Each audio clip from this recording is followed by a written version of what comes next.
I've been singing for Africa. All my lyrics has been to uplift and liberate African people, no matter where you is in the world. Yeah.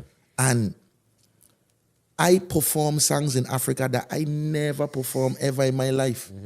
These people, the songs them that I sing, they requested them. Right. I didn't went over there with my own set. Yes. Yeah. Before, when I first got booked, they sent me a list of 30 songs that they would like to hear me perform. Wow. 30. Wow. That's a little bit. And Love and Affection wasn't on the one list. of them. Telling That's you. crazy. Telling You know what I mean? Love and Affection was not on the list. Just need a big bag, a big bag.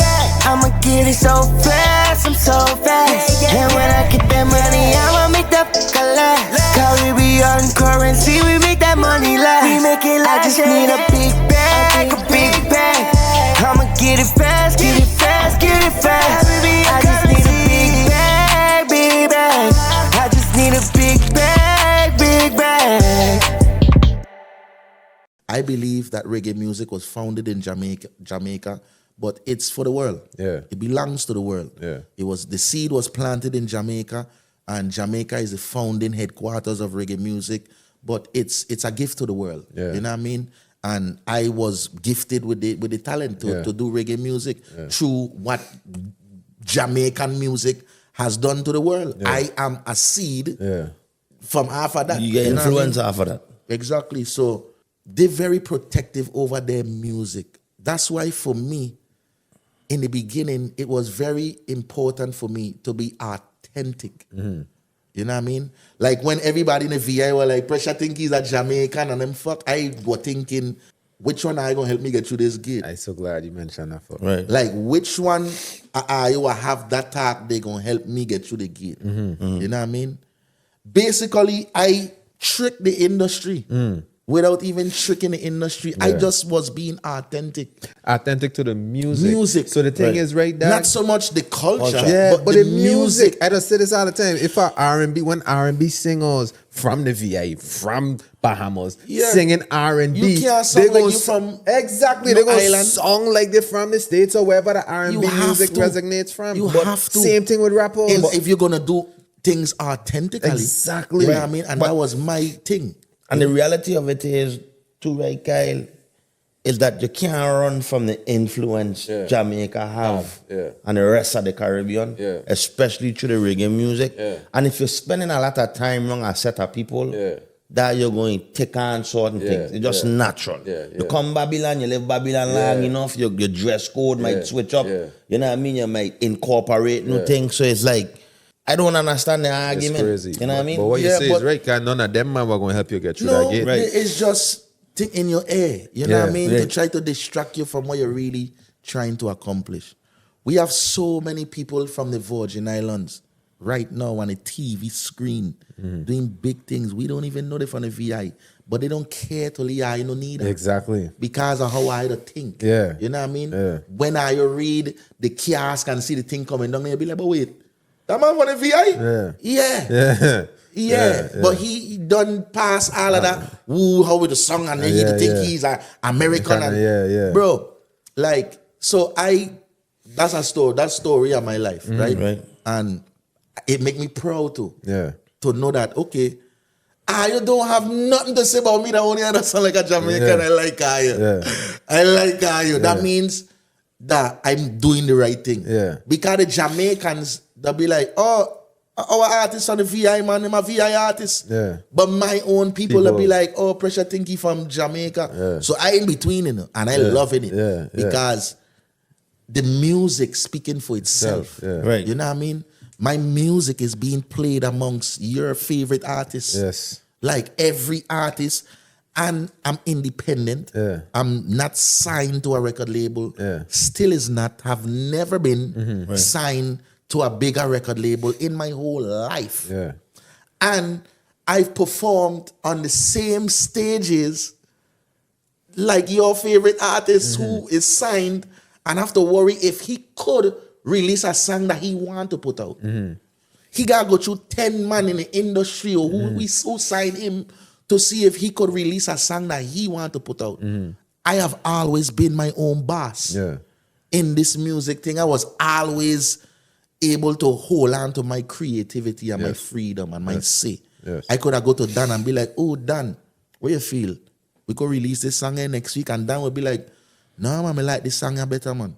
And it's our decision. Yeah. We don't have to wait for nobody to call in and be like, well, we had a meeting, a conference call with these people, and we feel like this is the best route for Pressure to go. As a matter of fact, we think like Pressure should take his turban off and let his locks out. You know, me and nobody to dictate my thing. I do as I please, and how I please is to please the people. It's to sing music that gonna elevate people. You know, I had no time I ever sell out and start to do slack music and start to sing music just because that's the thing. When I hold on to reggae music, everybody around me like, yo, Pressure, we know you's a bad dancehall artist. We know you could do that. We know you bad like that. Sometimes I want to hear, even you yourself. You be like, yo, Pressure, I know you bad like Massacre them. I know you could chant and chant like these, man. Bro, I'd be like, listen, dog.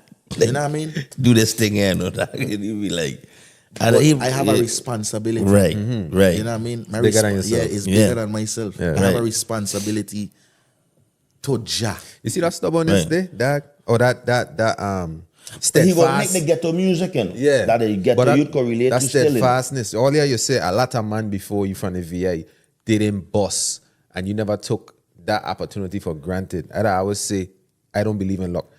Luck happens when preparation meets opportunity. So you were prepared for that opportunity when it came. Exactly. Preparation. You check. So much things was steering you in a certain direction when it come to, oh, you don't sound like us, Pressure. What you talking like a Jamaican? You gotta listen to that retarded fuck and change your sound. Why? And then that would have impacted the whole relationship with Carleon. They wouldn't have fucked with you. It wouldn't have been authentic you anymore. Check. Some of them other artists might have caved to that. Some of them other artists might have caved to the slackness and doing a different route and doing a different genre, and then get stuck in a box. Because sometimes when you go in a box, you can't come out and all that. So I just say that to say that steadfastness that you have when it comes to a lot of them fuck, sometimes that's what will dictate your success, my boy. Exactly. You check? So just stick with that fuck, bro. Exactly. You know, and even for me, like, if I was to listen to what they were saying, you know, I wouldn't be getting hard. Yeah. You know? Like our dialect, we don't even have a musical identity. You know? Yeah. And that's today. Imagine back then when you had just boss. Bro. Our musical identity was soca, calypso. No musical identity unless it was Friday. Yes. Right. You know what I mean? Like Friday is the only thing they could have been like, but they have Friday. You understand? Other than that, you mentioned a VI. You know what's crazy? Friday used to sing like an Antigone. Bro, I could go on and on and on. Friday used to sing like an Antigone. They never say Friday. Not Friday, like R&B Friday people. We're talking about Nick Daddy Friday. Okay, for some of the young people who might not know. You know what I mean? Oh, he used to sound like an Antigone? Yeah, Antigone. And then a lot of other singers that come behind him pick up that same sound. So like all of them pick up the same song because all of them want a song like Friday. And Friday was being his natural self. Right. Friday ban Antigua.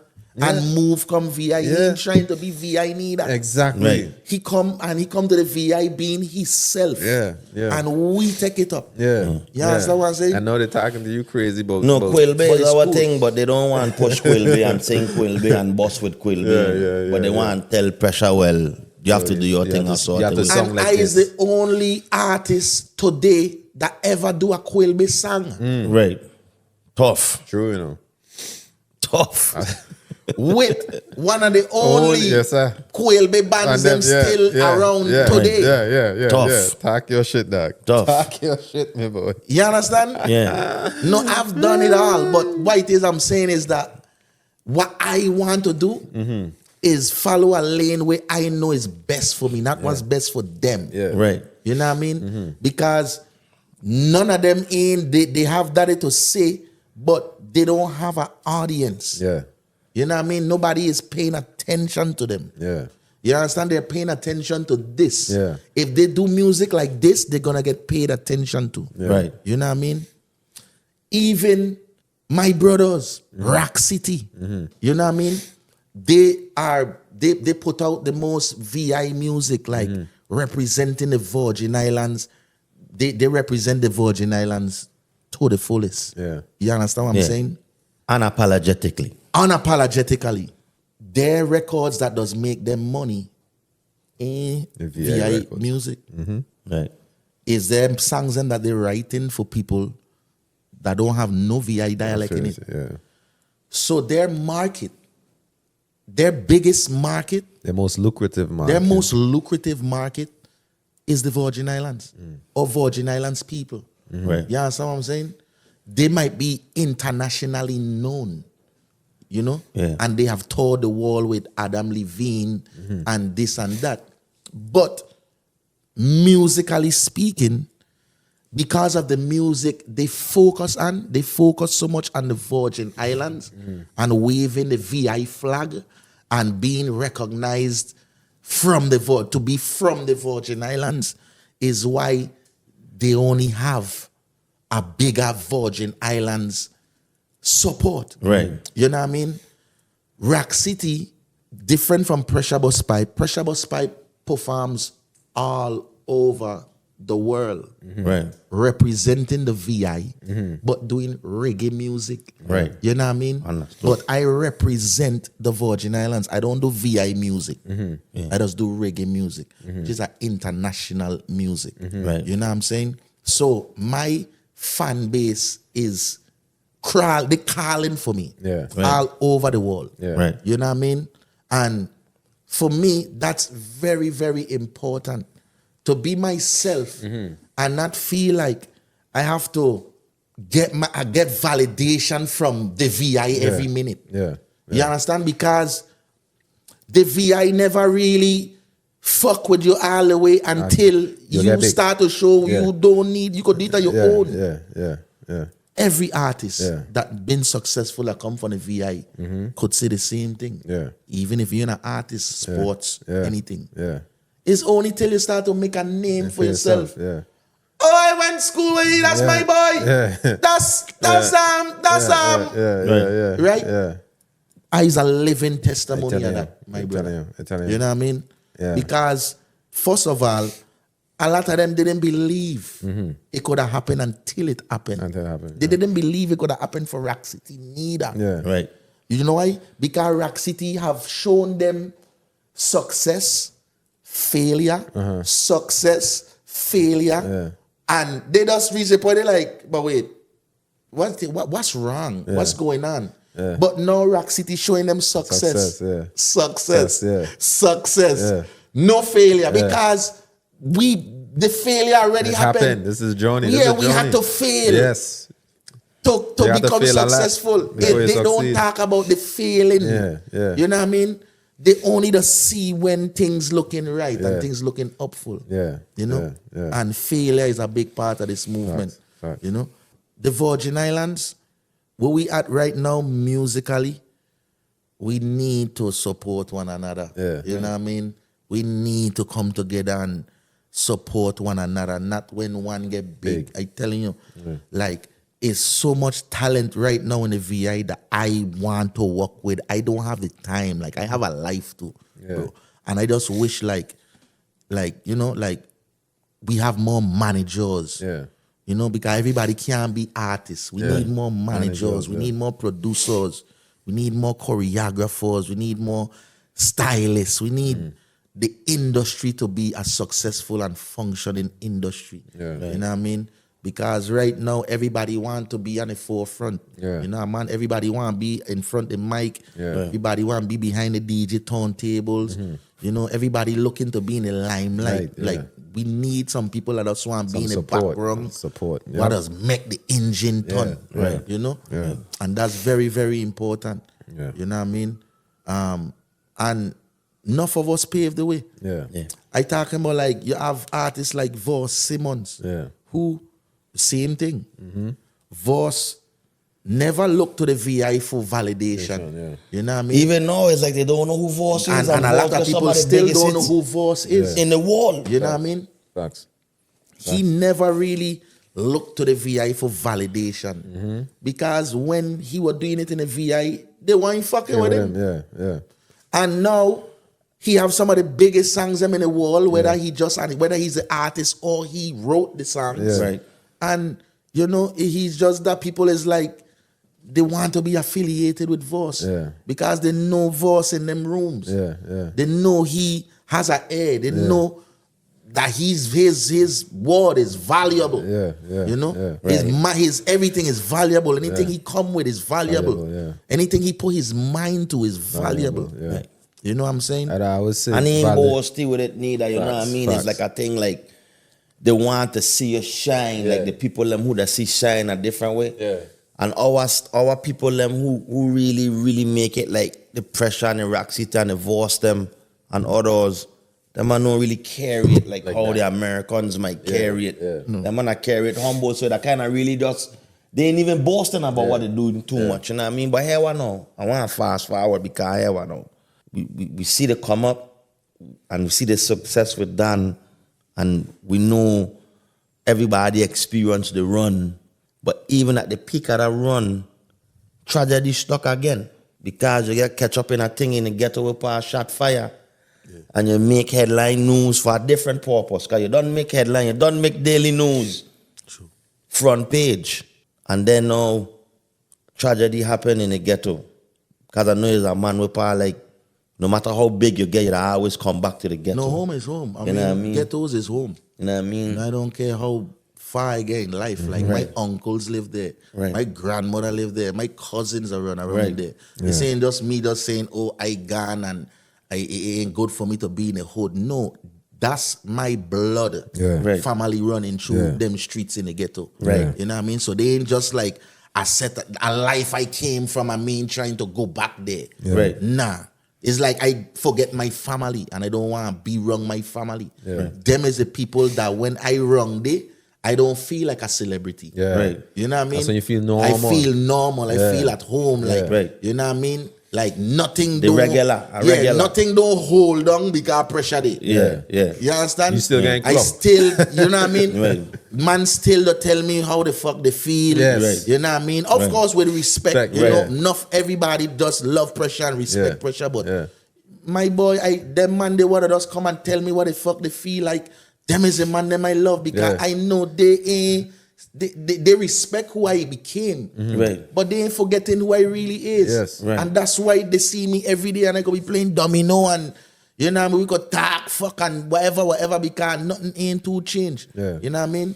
So saying that now, I in the hood cooling with my family, my friends. You know, and of course there's a lot of different issues happening amongst one another in the place that some things I know about, some things I don't know about. Yeah, it's just an innocent day for me, just chilling, talking with one of my brethren them and, you know, and he himself notorious, you know what I mean? Like, you know, everybody know him and they know what kind of person he is.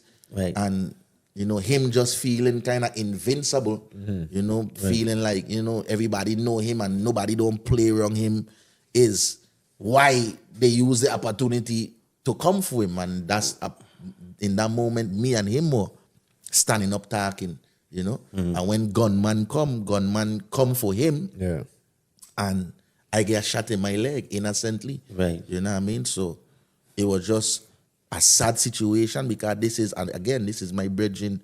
I grew up, all the way know him, we grew from nothing all the way up, you check. And the sad part is like, you know, me and he were just talking and now I'm in the hospital and he in the next room going to the morgue and I still alive. Check what I'm saying? And my wound could have easily led to death because of where I get hit. It just missed the nerve. It just missed an artery and the doctor them look at it and be like, bro, you should give all praises to Jah. You know what I mean? Because if this had hit you at least half an inch, Jesus, you could have bleed out to death. You know what I mean? So I knew, you know, like I was here for a purpose. At that moment, I realized, like, you know, I could take this energy to the streets, you know, and be like, yeah, let's you know, let me gather some soldiers and avenge my brethren death, you know. because that was expected. You know, everybody's like paying attention and what pressure them gonna do and you know what I mean? But give a fuck, we take it and we turn it into a positive. You know what I mean? Like me, I ain't grow to be no warmonger, bro. You know what I mean? Like I show you, like in my early days, man used to fight. Like man will get into a real fight, like you gonna get beat. Like, you know what I mean? Like real brawl. Right. You know what I mean? Yeah.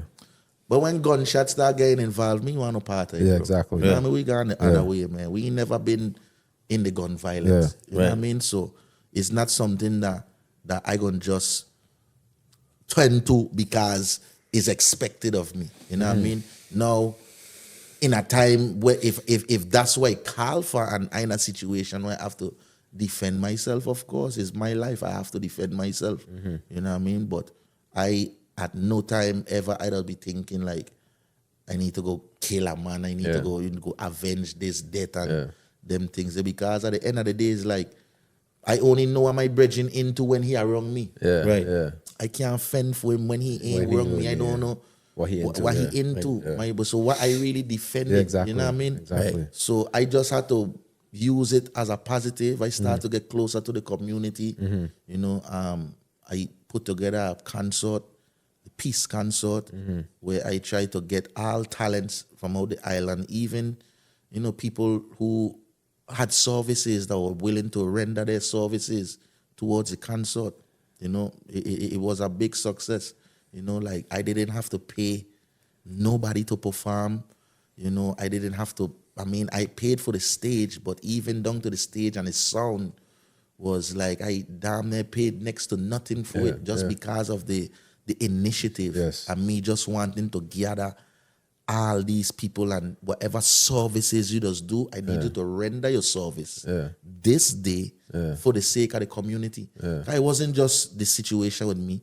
Every week a man getting gunshot, man. At that time is every week, every 3 days somebody getting gunshot. VI were wicked in them time. You know what I mean? Yeah. And it was around that time when we were having the 9% cut and you know the all of that, they were rough. You know, so it wasn't really nothing good to talk about. Right.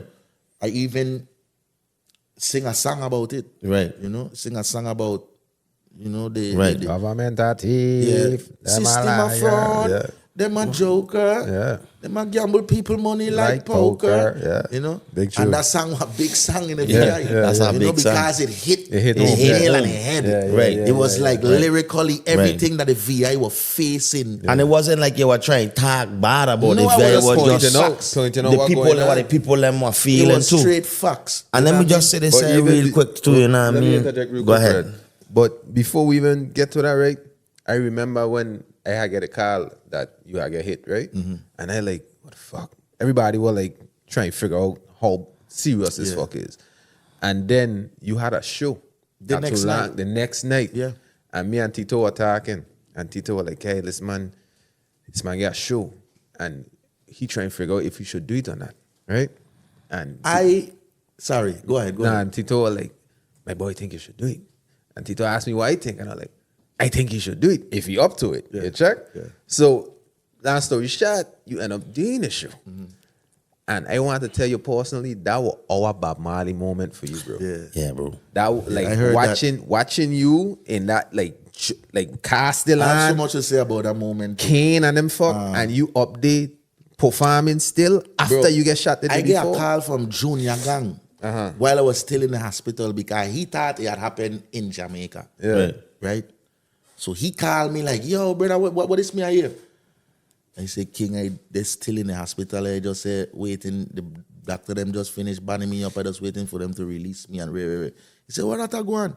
I said, King, I coming back Miami next week. Me and you gonna reason, man. Right now, I don't want to talk about it. You know what I mean? So that in itself for like full support. Yeah. The show didn't happen yet, right? Bosco and Shartman is who are doing the show. Right. So this kind of show off, all of this too is what kind of like make it look like, okay, now is the right time to go kill Shartman because his focus was on the show. Right. He wasn't armed. Yeah. You know what I mean? and he was well comfortable in a basketball shirt, pants, white tee. Yeah. It's like arms them are probably in his car. You understand? Which is But a he man was what we know to move militant no, all this is the a man time what and will ready. never. Okay, and then too, going back again, Short man had asked me to come and do the show. Yeah. Right? I tell him, his Lady started bringing. So I told him, I was like, bro, me and Lady Sa is two different vibes. Yeah. That ain't a real show. He's like, you know what I mean? I only doing it for you because you use my bridging, so you want me to do the show, but really think about it, Short man. Yeah. Lady Sa gonna sing slackness, I singing conscious music. Yeah. That's a conflict of Correct, interest. That's yeah. not really a good show. Yeah. But like, yo, bro, just come and sing 2 tunes right here. What going on? Put me on the flyer, but put me on the flyer as a special guest performer. Don't put me as if like Pressure live in concert. You check? So he like, all right, cool. So he fly me to St. Thomas. You know what I mean? When he fly me to St. Thomas, he ain't telling me nothing, but as I land, brand new 745, 750, Short man just bike. Yeah. Brand spanking new. Yeah. Right? And he bragging about it and Ray. And so, you know what I mean? I done like, bro, you's the only man on the island with this level of care. Yeah. You is a drug dealer, bro. Yeah. You does wear 8 Gucci chain, Cuban link. You look like a drug dealer, dog. You can't. It's like you giving the feds a reason to be. This is me and he talking. Yeah. Right? So, I also tell Short man, I say, my boy, and I hear what happened last week. Them man done call me and tell me you shoot up the place last week. Yeah. You understand what I'm saying? Now he explained to me why he shoot up the place, you know? But it still happened. Right. So I telling he, my boy, you want me to help you promote this show? You can't be going no place with me with no gun and them fuck my boy. You can't, me and you, I have a lot to lose. Yes. Me and you get pulled over, you get gun in head again with 2 a a week. week. They gonna say Pressure Busspipe in the newspaper. It gonna be Mia is a headline. Yeah. Right? So to avoid all of that, dog, when me and you go in any place or do any interview promotion to help with the show, don't roll with nothing illegal with me, dog. You understand? So you must understand that I felt like I disarmed him in a time when he needed his gun. Right. You understand? Because this is a man that always have a gun. And now because I made it known. And he respect you so much. Yeah, you have to respect me, man, because I serious about my life. And he see that I want him playing. Like, dog, me I ain't going no place if you and gun thing, dog. Me ain't going no place. You check what he's saying?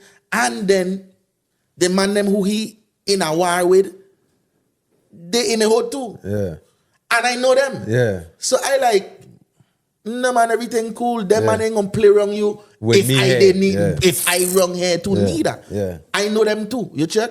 So loud that thing, man. I'm gonna place with that gun and them thing, my boy. That's for me. Trust me, man. Trust me, man.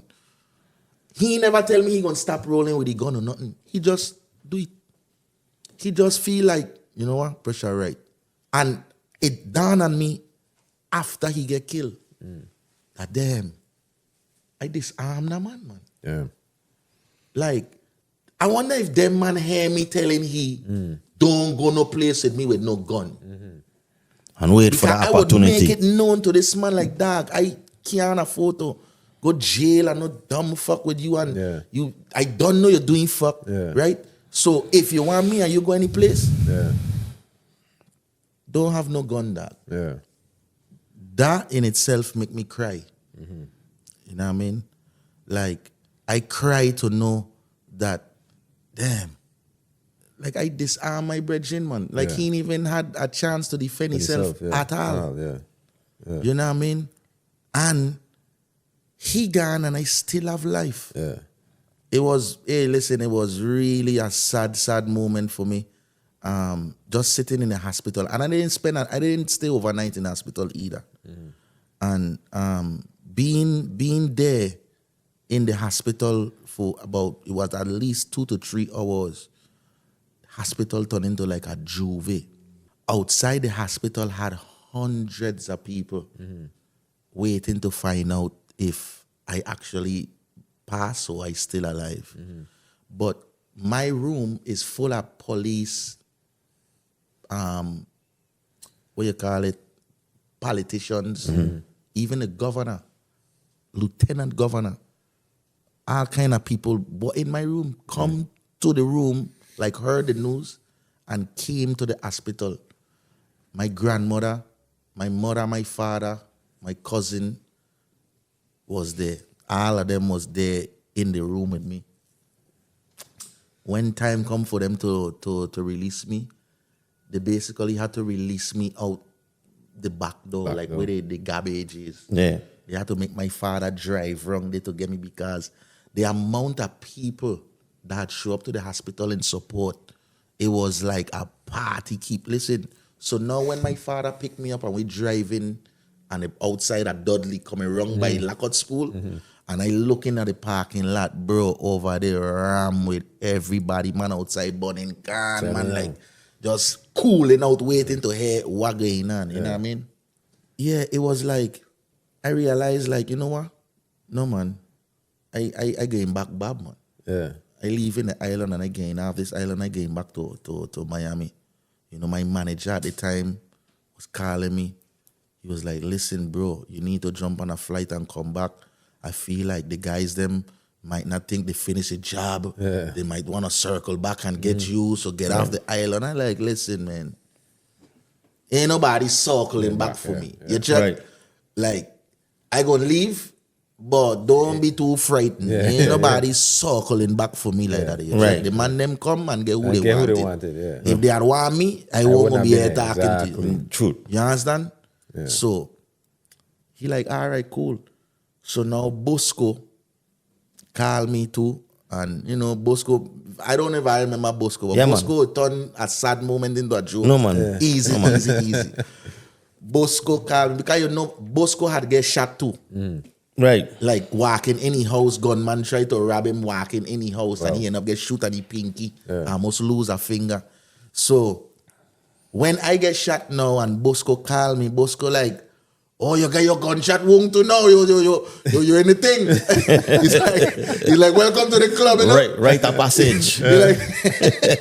He like, yeah, now you got your war wound. You go tell them mothers continue, you know, fuck, you got your war wound already. Now you're a real ghetto man. Like, he just turned the whole thing into like a joke, you know? And he like, hey. Typical VI fashion. Yeah, but that's how me and Bosco were. It don't matter.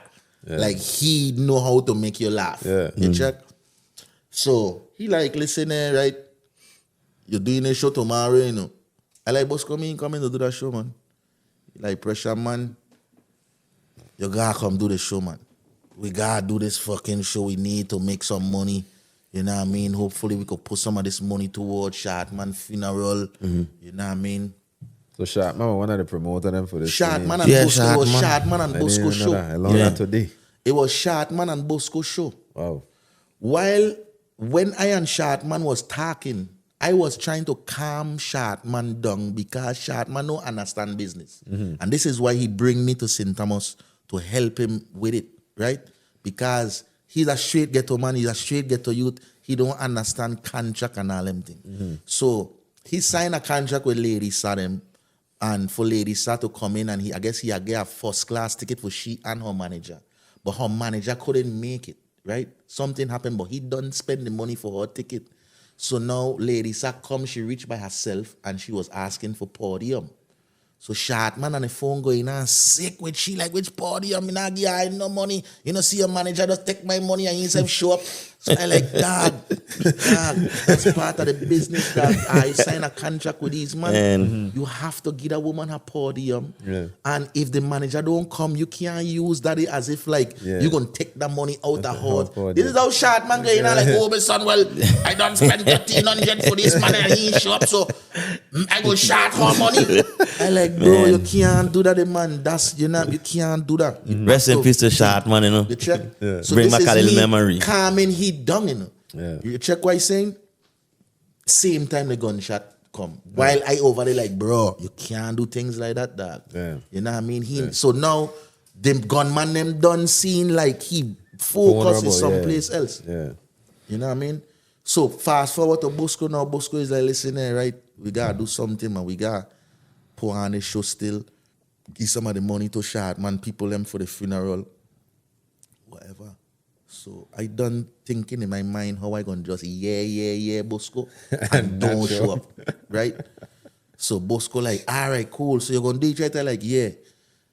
Okay, I want you to call the radio station and give an interview, lead the people them know you're all right and fuck. I like, yeah, man, I gonna do that. So I had to call in the radio station. People hear my voice. People were calling in and like, oh my God, Pressure, we're so glad you're still with us. And you know, I like, listen here, right? The show is still on. You know what I mean? Pressure Busspipe will be there. You know, I have to do the show here for my brethren. I need everybody to come out still. The show's still on. I all right. I have a wound on my foot, but I all right. I ain't dead. I could still come and sing for the people. You know what I mean? Done saying I'm going to give them a 6 for a 9 because I ain't coming. I'll let you know you ain't coming. I done in my mind, I ain't coming, but I doing this because I want money to make. Yeah, you want people come. Yeah, I want people to come and expect me, and then they understand why I couldn't come. Yeah. Because ain't no reason you can't understand why you come. I just get shot. Yeah. You understand? So I telling her I coming, but even if I tell her last minute me coming again, I don't understand. Yeah, my foot something come up and I can't come. Yeah. So that's in my mind, you know. 12 o'clock come, I get a call from Bosco in the club. The man say, yo, Pressure over here, ramming. Nicky D is up on the hill by Pilgrim Terrace. He say, over here, ramming, man, everybody waiting to see you, dog. I say, Bosco, me ain't coming in. The man, stop fucking with me, no, man. I say, Bosco, real talk, my boy. I can't come. My manager calling me, he calling me every minute, he frightened. He telling me don't go perform because he feel like gunman them gun thing and re. And Bosco like, the man, but you know better than a fuck man Pressure. Yeah. Nobody coming for you. Yeah. So I like, yeah, Bosco. But my manager ain't comfortable with me going to perform, and I just have to honor my manager thing. All the time, right?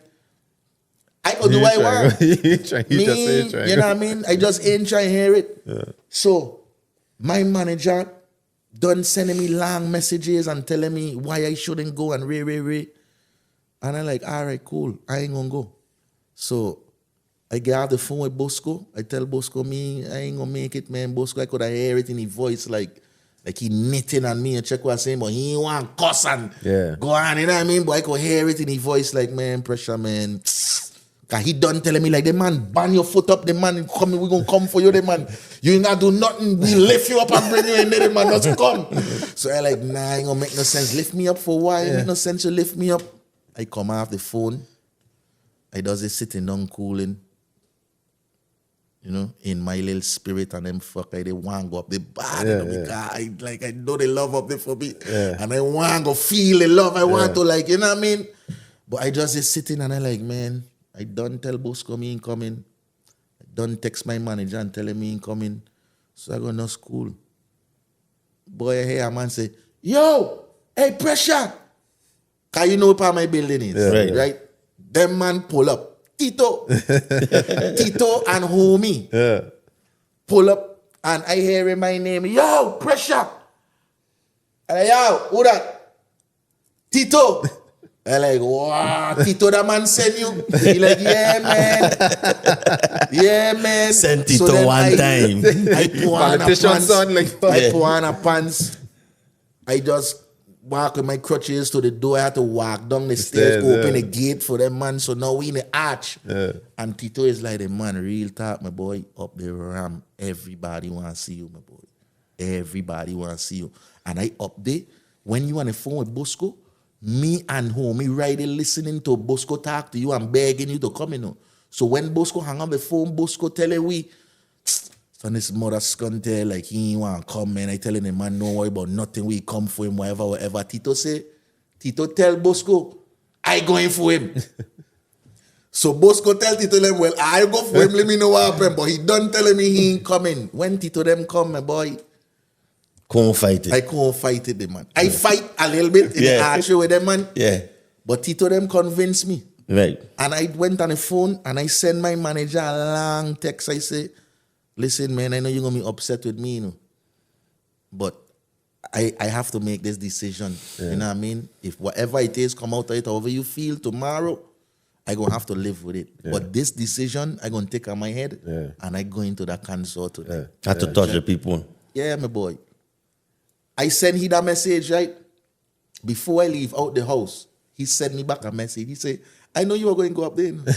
I also try my best to detour you. But I know if you is who you say you is, and if I know you very well, you going up there. Yeah. And I like, man, thank you. That's all. I so glad to know that I have you and you ain't vexed with me. Yeah. Right. You check? But I went up there, the man listening, right? When I pulling up there, Kiara was leaving. So I rolled down my window so Kiara could have seen me pulling up. Yeah. People start pulling over where they were pulling up. People that start pulling over and jumping out the car. When I reach up the bubble, 5 man trying to help me out the car. I walking up the stairs to Nicky D's. And it's just like a parade, like everybody cheering me on. I walking in, I seen people crying Telling tears. you, Like, that's can't crazy, believe man, they could see me. They see me right now. It was a moment I can't really explain, but the love was visible in everybody's face. Yeah. And tears, everything. As soon as I walk in the club, I walk straight to the stage and hold the mic. The biggest song in the world, them time there, System of Fraud. Yes, sir. And I start off with that tune there. And mash Telling there. you. I probably sing like 1 or 2 more songs after that. And I leave and I went back home. That man take me back in the ghettos, man. The day after that, I read in the newspaper everywhere I turn on, people calling me Bob Marley. I is the Bob Marley.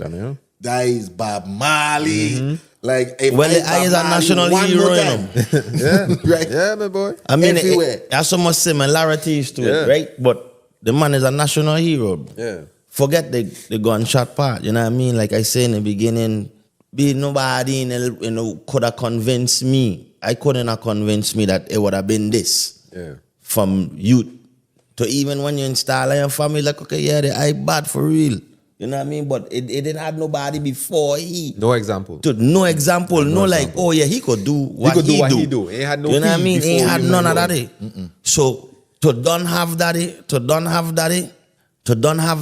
and then to get shot in a situation, in a mix like that, yeah, it hit people hard because I was like, wow, we just get this thing. And you know what too? When you are a legend, right? You have a saying, legends die young. We weren't ready for you to be we weren't ready for you to be gone, my boy. You check? Like, so, it just happened for we. Like, we just reached. Yeah, like, no. You check? So a lot of the tears you were seeing were like relief. Like, yeah, this man, he's still here. You check? So, like, that was a serious moment for we, man. That was a really serious moment. And you just seeing you on that stage, touch and showing up, my boy, you know, that was a lot. So, when I reached back to Miami now, I went to look for Junior Gang them. And Junior Gang them, I was with Baby G, and Baby G was done in my area. You move like Bob Marley, you move like you're Bob Marley. So when I reached my Junior Gang them, Baby G was there. So he done telling them, like, oh, Pressure move like him and your father, you know. And them man, they just laughing. Them man, they like, yeah, man, Pressure, I love what you do same way, man. Good vibes still, you know. Yeah. You understand? And I had to sit down and they want to know what happened and Ray. Tell them what it is, you know, I was going on and whatever. And, you know, them man were just in full support, man. You know, So out of all of that tragedy now, and, you know, just the energy coming off of that, our next monumental moment was VI Nice. Come shortly within that time frame, wrong that part of the VI Nice came a couple of years after. Right. The incident happened in 2012. Right. VI Nice came out in 2014. Right. You know, so between that, I worked on promoting, you know, which I was talking about, the Peace Consort and everybody rendering their services and stuff like that. You know, because I just had a vision, like, you know, I mean, we could turn this thing into a positive instead of it, you know, me using the energies to figure out who do this, you know what I mean? It was just like, man, God will work in mysterious ways. Let me just use God right now, being that He's give me a second wind, you know, to use it to help others, use it to inspire others along the journey, you know. So that was important for me. Personal. Yeah, that was personal. Yeah. went through the whole peace consort thing, how that work out? Like as far as promoting, was it something that you figure like I'm gonna do later on down as I grow in my career, or it was just in the moment of just wanting to bring peace in a place and kind of change the temperament of the vibe in the islands? It was everything. I mean, I wanted the peace consort to be something that was kept once a year for years to come. Right. You know, the support level, the support for the show was there, you know, as far as like the first year we did the show, it was very successful. It was, like I said, the consort is a free consort. I wasn't asking for monies from the community.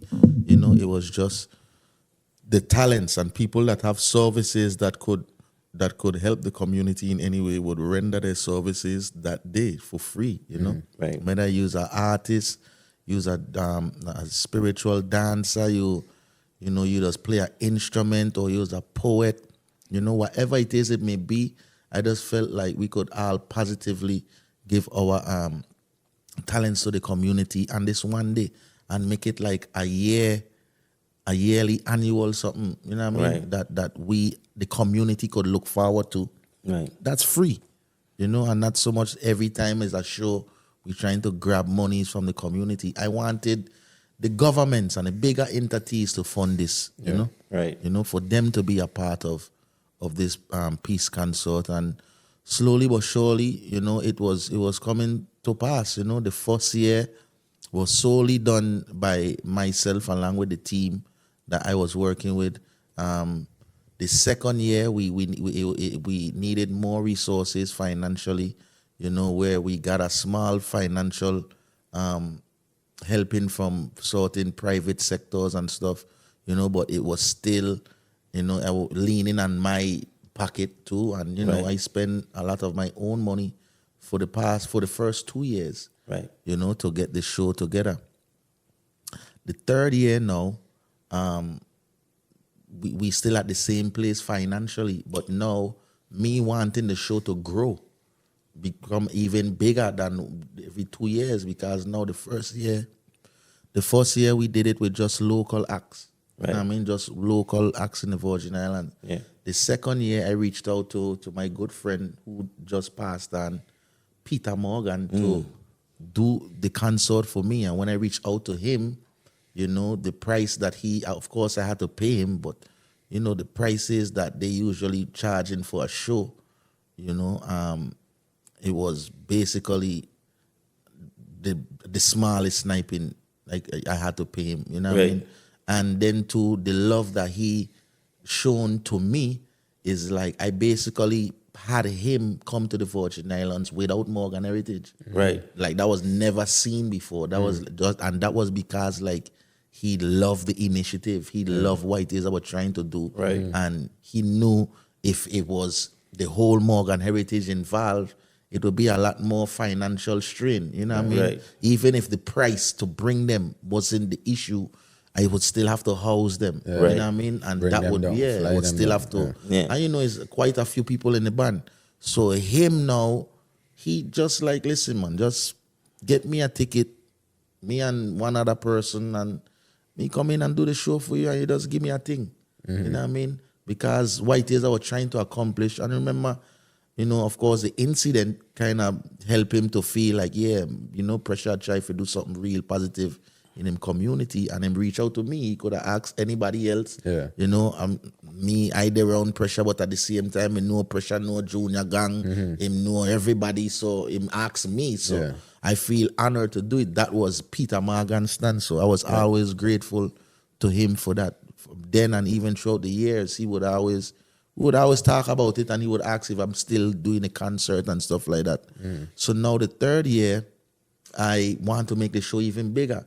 You know, so I'm reaching out to more government agencies and sectors for money, and you know, I wasn't getting the money either. So now I done kind of put my money where my mouth is, because now I have to fucking go spend this money. Right. You know, money that I have personally I didn't want to spend, but now for where I seen the show going, like, okay, like, fuck it, let me just do it. You know what I mean? Right. So now I invested a lot more of my own money in the third show, and the show never happened because of the weather. You know, the day of the show, it was a big. Nobody seen it coming. I don't even know that even a weatherman could have warned us about this. You know what I mean? But it was like a mini hurricane just hit the island the same day as the concert. I talking about like the siren, tsunami warning, everything. Sirens start going on throughout the island and everything. And the artist them was there at the time. I had Queen Ifrica came in to give the support. Dwayne Stevenson came in to give the support. You know, and then we had, of course, almost every act from the Virgin Islands involved in the show. I mean, this is the third year, and who they performed the second and the first year was reaching out like, yo, I want to be on this one. Like at the third, this time now around, I didn't have to make too much calls. No, the calls were coming in like, look, you have any availability for me? I would like to be on a show. Like people were booking their own flights and rooms, right? Not even expecting any money. They just want to be on the show to showcase. So that's where it was going, you know. But it was a big, big loss for me when the rain, when the hurricane, a little mini hurricane come.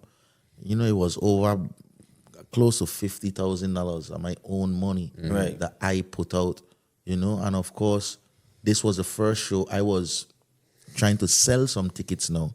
Right. You know, the first year was free, the second year was free, you know. So I put $20 and the fee for everybody to purchase a ticket for $20.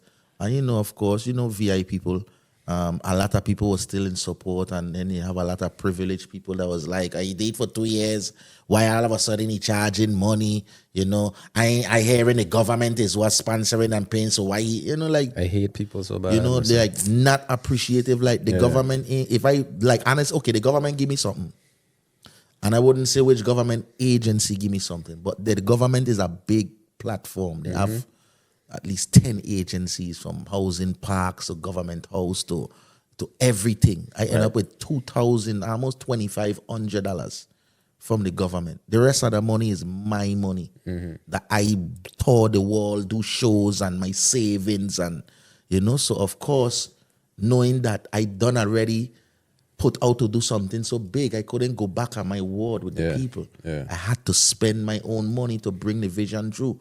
So now, of course, I want to see if I could recoup some. Yeah, of course. You know, by putting a small fee.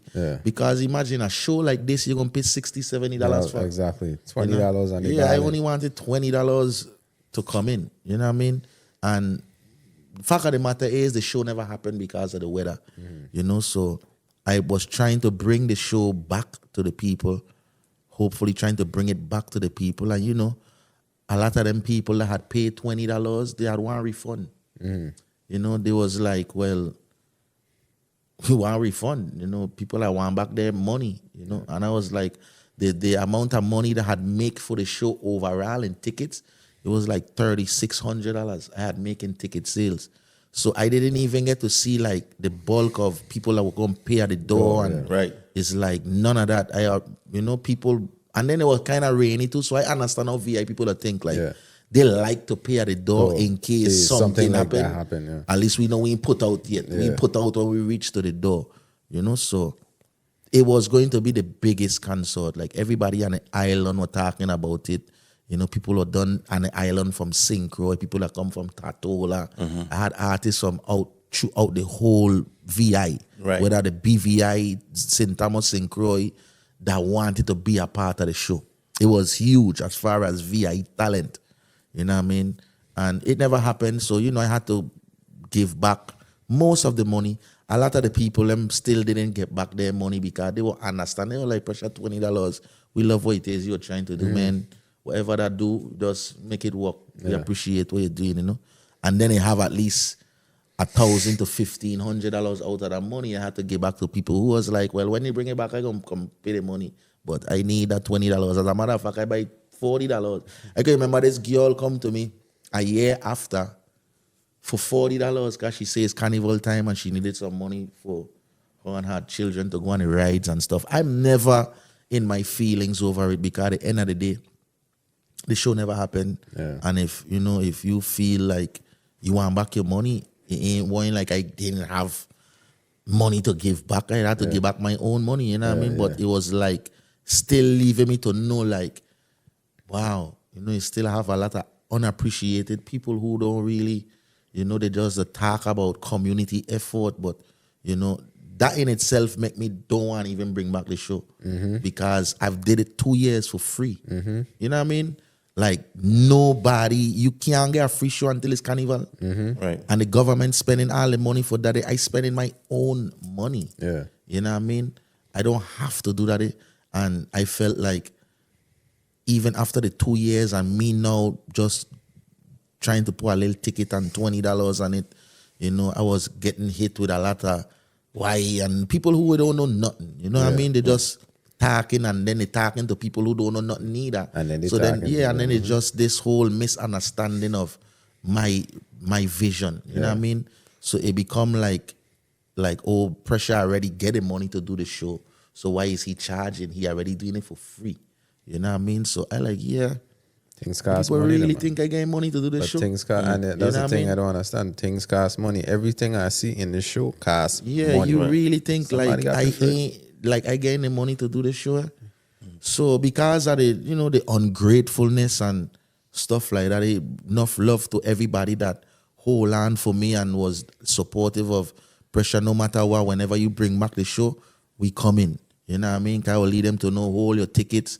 Even if you ain't got your ticket, I gonna honor your same way because ain't nothing for me to just free up and make people come through the gate if I know they supporting regardless. You know what I mean? And my mind was to get the people indoor, get the people inside the building, you know? But business is business. I don't look past that. Who asks for money back, I give them the money back. And I just like fuck off with the peace consort and move on to more things in my life. And I feel, right, the universe was saving you from yourself, you know. True. Because sometimes things to be in season, you already do it twice. You already, the thing that drove you to do it, you did it once, you do it twice. Right. You could have went down a rabbit hole where you were slaving yourself to this thing. And then now you become the peace consort man. And then you holding on for 3-4. You gain blows for 3-4 years straight and you just stick into it and stick into it because that's what you're known for and that's the thing that you've been doing. So sometimes them L's that the universe could have make you take a $50,000 L to save you from a $200,000 L the next year. You check? So you say, you just gotta go through that lane and see where it's pushing you and just follow them, man. So, and that's coming from a man that do a lot of shows and promotion and take a lot of losses. Of course. You check? So it is one of them things where you can't control weather, you can't control fate, you can't control a lot of different things that could done your jam, done your event. And then no, you stuck holding the bag. Everybody got home and got sleeping. No, and you stuck holding this bag. So I would just say, don't beat yourself up too bad. Or don't, if you ever had a feeling of like, man, an accomplished feeling, my boy, you don't do it twice. You're supposed to do it once. You went ahead, you do it, and then you do it again. The third time ain't work out. That don't mean you're a failure. And every year I lose money. The first year I lose $1,000. See, as small as it is, I lost $1,000 the first year. The second year, I lost $7,000. Now this is my money, right? And I still going to do that third year. The third year, it never happened, and I lost over $40,000. So I tell you. So you know what I mean? So I never win even when it was free. Yeah, right. Yeah, and as you know what I mean, as small as it is, it still get bigger every year. My losses were bigger. Right. You know what I mean? So what Kyle say, you know, is what a blessing that it take a L. Yeah, we don't got the universe got to save us from ourselves, my boy.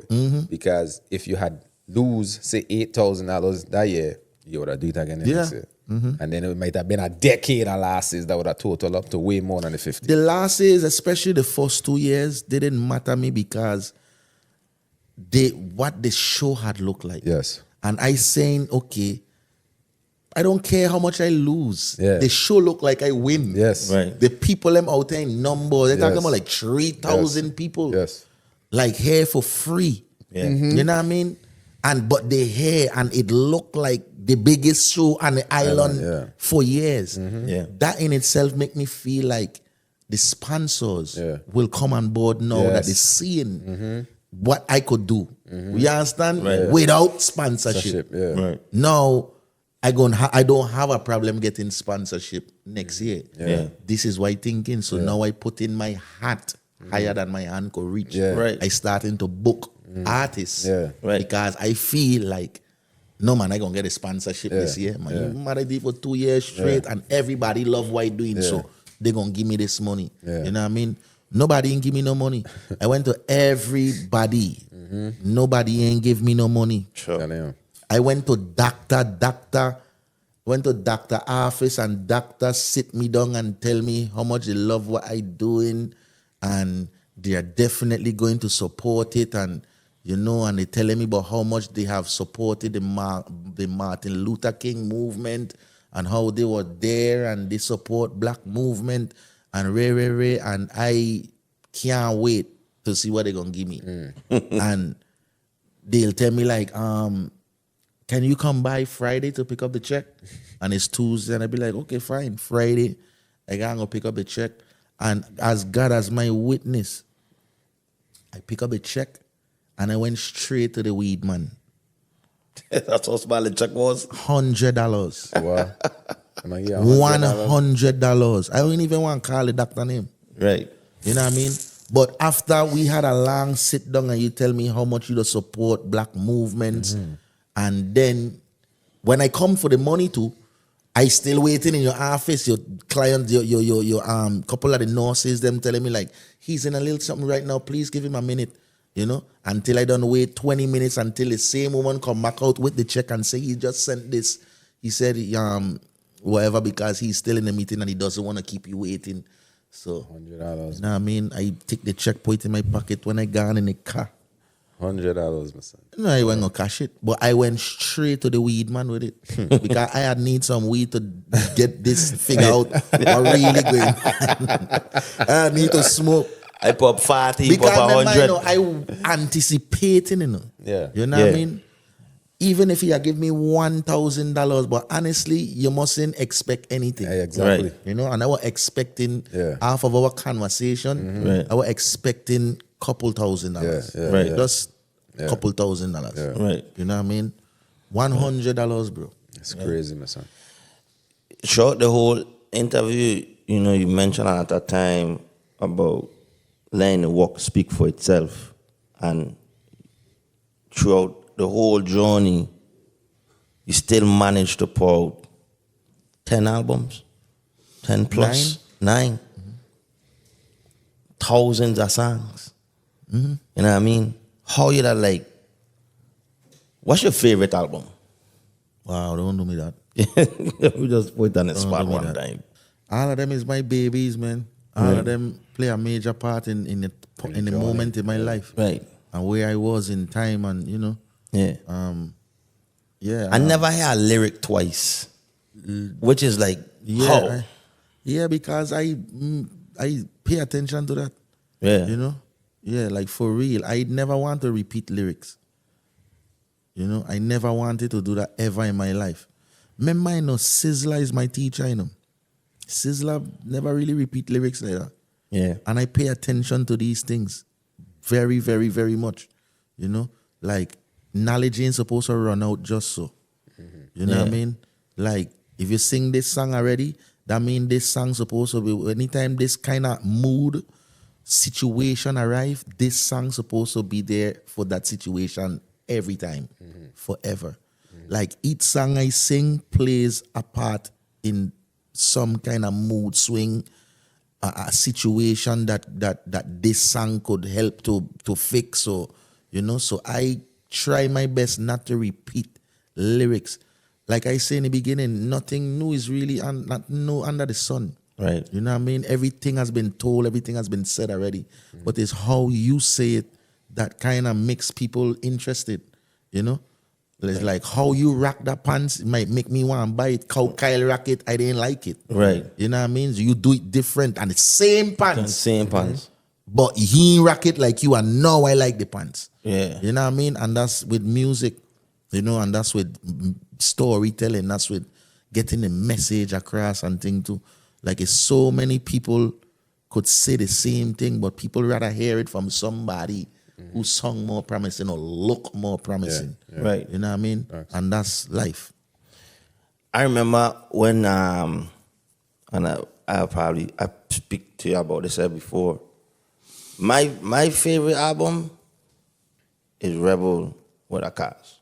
And I feel like the pandemic didn't allow the world to really take in rebel with a cause. And the pandemic was new for everybody. We never been through a pandemic before. We never been through none of these things before. It was disappointment for you? Yeah. For that day? Yeah. But you leave it. I ain't leave it behind, obviously. But for me, just being around it, I feel like you are just like, you know what, I can't control it. I'm going to move forward. Like, I still ain't move on. I want them to do it again. Like, do the tour over again, re-release it, tell everybody about it, because I feel like it was a Grammy album. It was really well put together. I had a lot of I believe that was for the first time I was gonna go on one of the biggest tours I ever did in my life. Right. I had at least, it was close to 40 or 50 shows booked. Yeah. You know what I mean? And the week of my travel is when, they shut down all airlines from flying everywhere. Right. They shut down all, I couldn't travel to Europe. As a matter of fact, I could have gone to Europe, but I couldn't get back home. You'd have been stuck. I would have been stuck in Europe. So it was like, why go in a foreign land and be stuck versus you home here already? And you know what I mean? So I wouldn't have been broke on the road. You know what I mean? Yeah. But nevertheless, it had some artists that had went over there and they were stuck. Yeah. Like they were stuck bad. Like to the point that I know one of my friend artists, he ended up had to stay with a fan. Yeah. Yeah. He ended up staying, like one of his fans come to his show, and now because of the pandemic, his money run out in a hotel them. Yeah. And he's stuck over there. So now he gonna go sleep by a fan house. That's crazy. And this a big artist too that we love too. I wouldn't even call his name. Right. You know what I mean? But that's what the pandemic do. So when I see that happen to him, and it was couple other artists too, I was grateful that I had stayed my ass home. Oh, right. I was great. I was like, yeah, you do the right thing, you know what I mean? But he wasn't lined up for a big tour like myself. Right. So, but at the same time too, it's like the shows them were canceling in itself. Like I'd have gone over there and shows canceling because of the COVID. And I'd have still been stuck over there with no gigs too. Exactly. Right. So Might as well be stuck home. might as well be stuck home, How challenging it was for you as an artist throughout the pandemic, not being able to travel, creating music, and then not being. I mean, I could say on one hand, people got a chance to sit down and listen to music, but you're not a reggae artist, dancehall artist, them type of artists that you gotta be on the road in front of people, even if you have bad music. yeah, it was challenging. You must know, I mean, this is your bread and butter, this is how you just make money, like now money to pay your bills and stuff like that. So, I had to hold on to all my resources and, I basically for while the COVID going on, I was like a regular man again, like, you know what I mean? Like I can't spend this money, can't do this to get the bills them coming in, all kinds of stuff, you making calls to the bank with your house and stuff and telling them like, listen, I ain't gonna work right now. Yeah.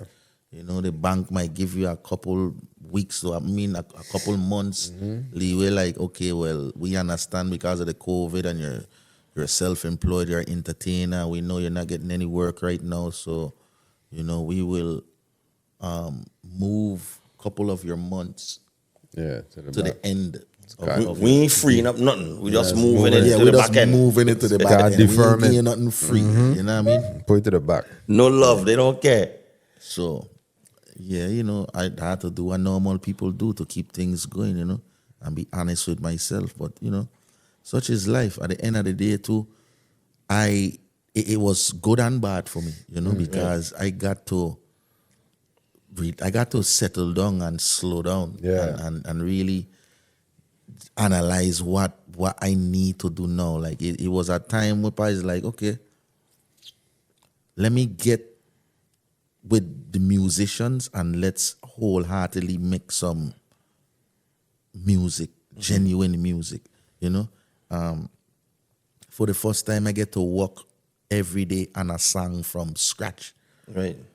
With producer Masai, you know, we would build the music from scratch, and then I would write the lyrics. Before, I just used to get a track from a producer and I just sit and write lyrics, but now I involve in the process and the whole production process, and every day we're working on something new, you know, so it was like a real good move for me. I think then I was more interactive with the fans, you know, because everything was online. We had performing online. I would perform in my house, you know, do acoustic set in my house. At that time, I think everything was online. A lot of podcasts and all kind of things start up around that time too. So it was very good for that, for the music, being more like, you know, I was going live a lot, talking with the fans, them again, you know, just, it was just more fan-friendly time. Interactive, you know? Yeah. For anybody that be around you, like we know, you know, Rastafari present all the time, but you're just like any other ordinary person, you know, play some video game, hang out with the fellows, dominoes, card and thing, and that's cool. But then I always wanted to know personally, because when you listen to the music, bro, if you don't know who Pressure is, you will swear he's a priest in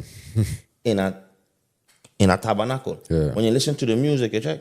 But when you see him, you know, you could see Rastafari, but you could still see he just like another ghetto youth. You check. Yeah.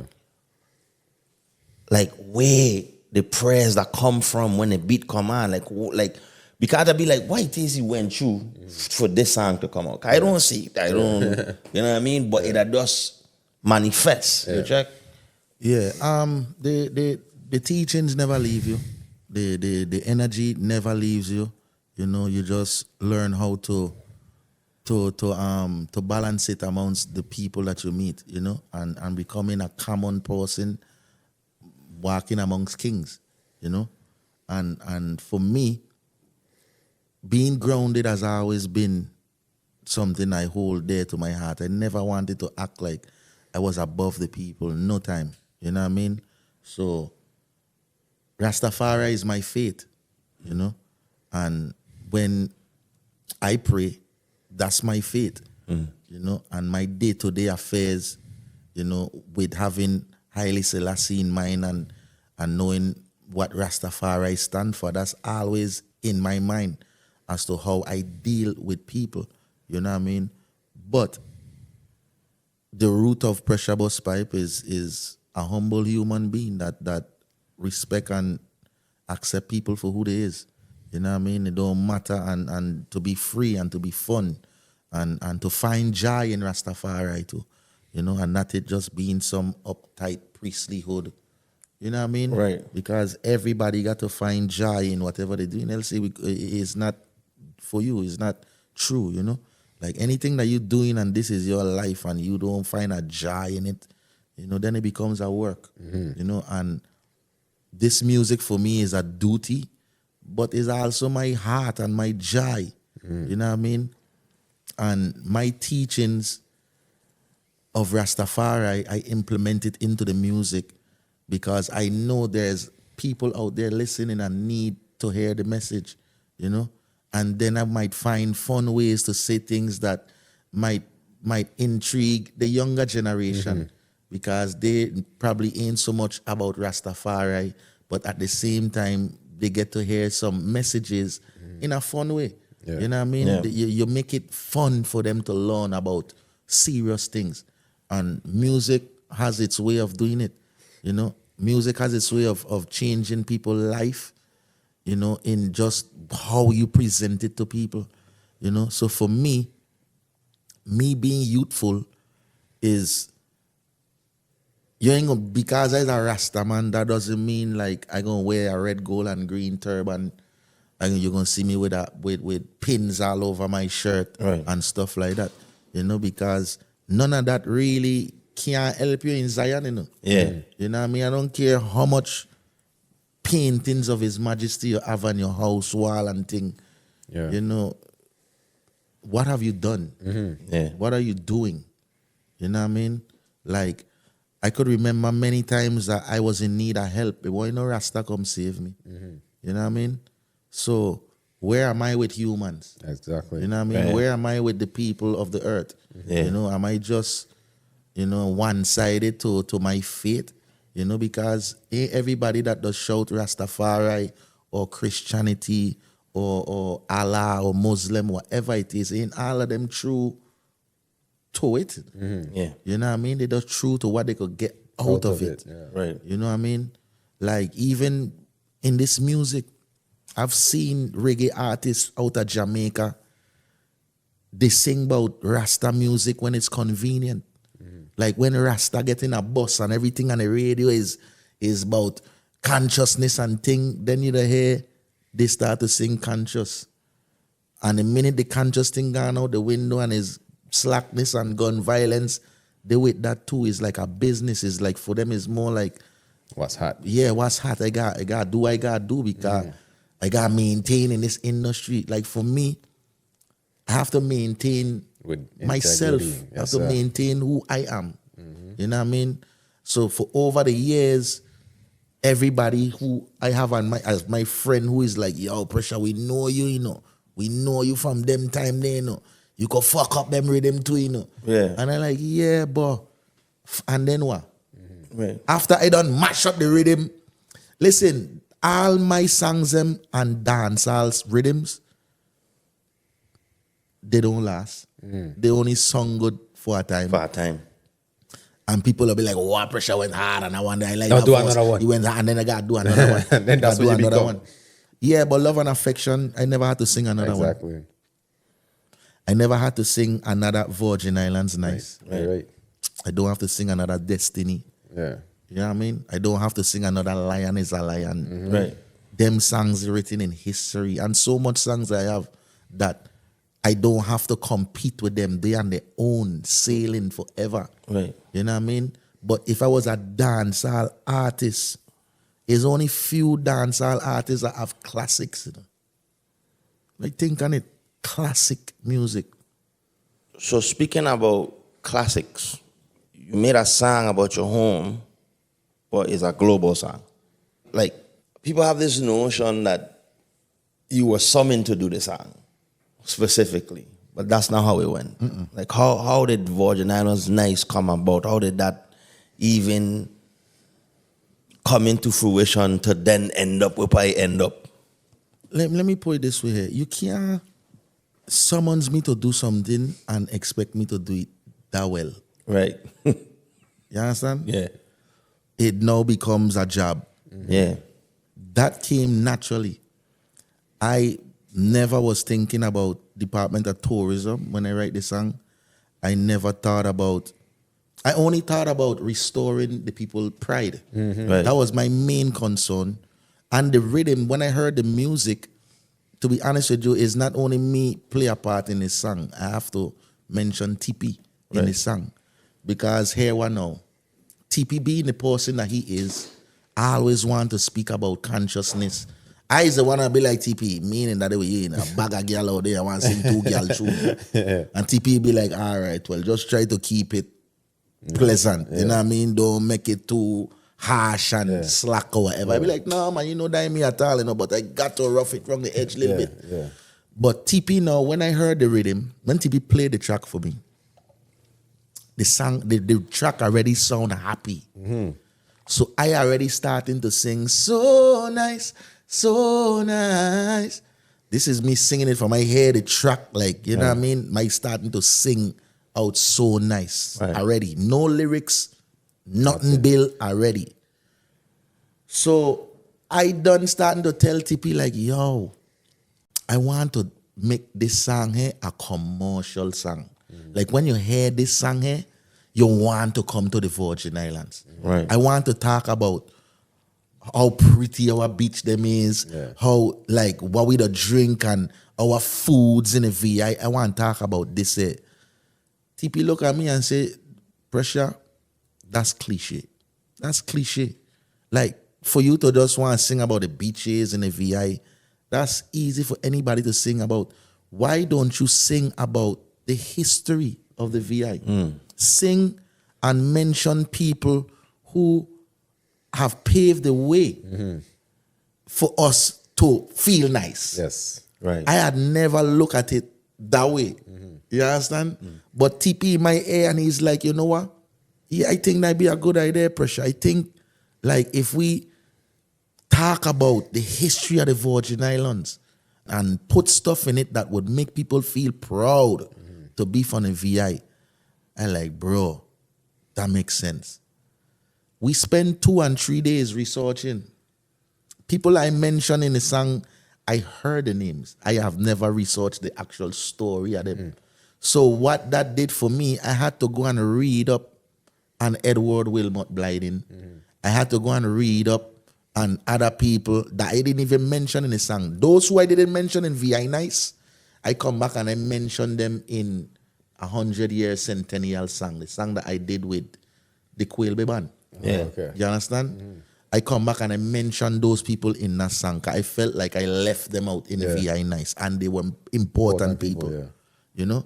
So we talk about Queen Mary, we talk about General Budho, we talk about Edward Wilmot Blyden in VI Nice. I had to go research them to figure out what was Budho, what was he chanting for? Emancipation. So General Budho say emancipation. So as simple as I put it, I just put it like that, but this was their main outcry. Right. You understand? Edward Wilmot Blyden was an educator. Right. Queen Mary, you know the story already. Right. You know what I mean? As much as I try to find some key factors, key characters out of the St. John Slave Rebellion, Yeah. even if I found a name to actually put it in the lyrics to fit how I wanted to, I end up just saying St. John Slave Rebellion. That's all you had to say. You understand what I'm saying? That's all you So had to say. just me and TP does back and forth with how to put it and putting the knowledge inside of it. And then even to the end, when I mention like Julian Jackson and his 3 sons, them doing the same thing, and then we have Midnight, who is the Roots, Right. the Virgin Islands, who getting a lot of international recognition, but yet still the home don't recognize them like that. They just, you know, but they don't travel to see that Midnight is a big deal. Yeah. You understand what I'm saying? Tim Duncan, of course, everybody know Tim Duncan. So I felt like me mentioning these key people who are a part of the community would have helped to restore pride in our place. You know what I mean? Right. Without division. And within 2 or 3 days, I come back to the studio with a song. Okay, so me and TP didn't write the song together. He just helped me with information that I needed to put in the song. When I come back with a song. And TP is like, yo, dog, this song ain't bad. TP like, brother, this song ain't huge, you know. So another big producer had the TP. same reaction. Yeah, he's like, yo, Pressure, this tune, boy, I mean, even though, so we was indecisive of which song to put out again. Yeah.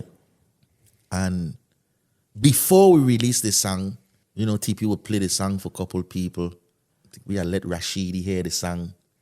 And Rashidi, he was working with tourism at the time. So Rashidi had believed in the song and he like listening. So at the time too, I had know the commissioner. The commissioner was close family with my family. Damn near his family too. Right. But I and them weren't really close. So you know, and I You don't from the ghetto. government enough time. I from the ghetto too, and they ain't from the ghetto. So I done kind of be like, you know, tunnel vision when it come to sorting people, whether it's family or not. Like if I know they done been looking at we a certain way, I don't fuck with them. That's always been me.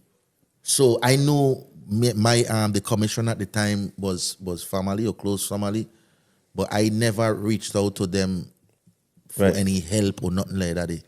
Rashidi at the time was helping with putting together the Virgin Islands Day in Miami when Tim Duncan, the Spurs, were going to play Miami, in Miami, right? So they were all putting together this Virgin Islands week or something in Miami, and Rashidi said, listen, I gonna talk to them and try to add you to this thing here, and I want you to perform this song here for them. You know what I mean? The song ain't really set. He ain't put out yet, but he want me to perform the song for... It was like a conference room. It wasn't no lot of people. Probably about 60, 70 people with ambassadors that live in Miami who just come to the event and stuff. And when it was my turn, I sing the song. And after I perform the song, the commissioner come to me and she's like, we're back in St. Thomas Sunday, Monday morning. I need you to come to my office. I need to talk to you about this song.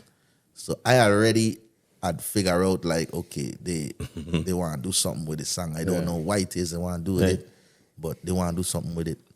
You know, Monday come, I went to speak to her, and it was the best meeting ever. It was like, listen, we want to use this song to promote the Virgin Islands. Meaning like this song will be on national TV, Ray, and you know, so of course for me that's big, because right when I start to work with TP and with that album Virgin Islands Nice, and the album I named it Sound, but around that time I had just stopped going Jamaica.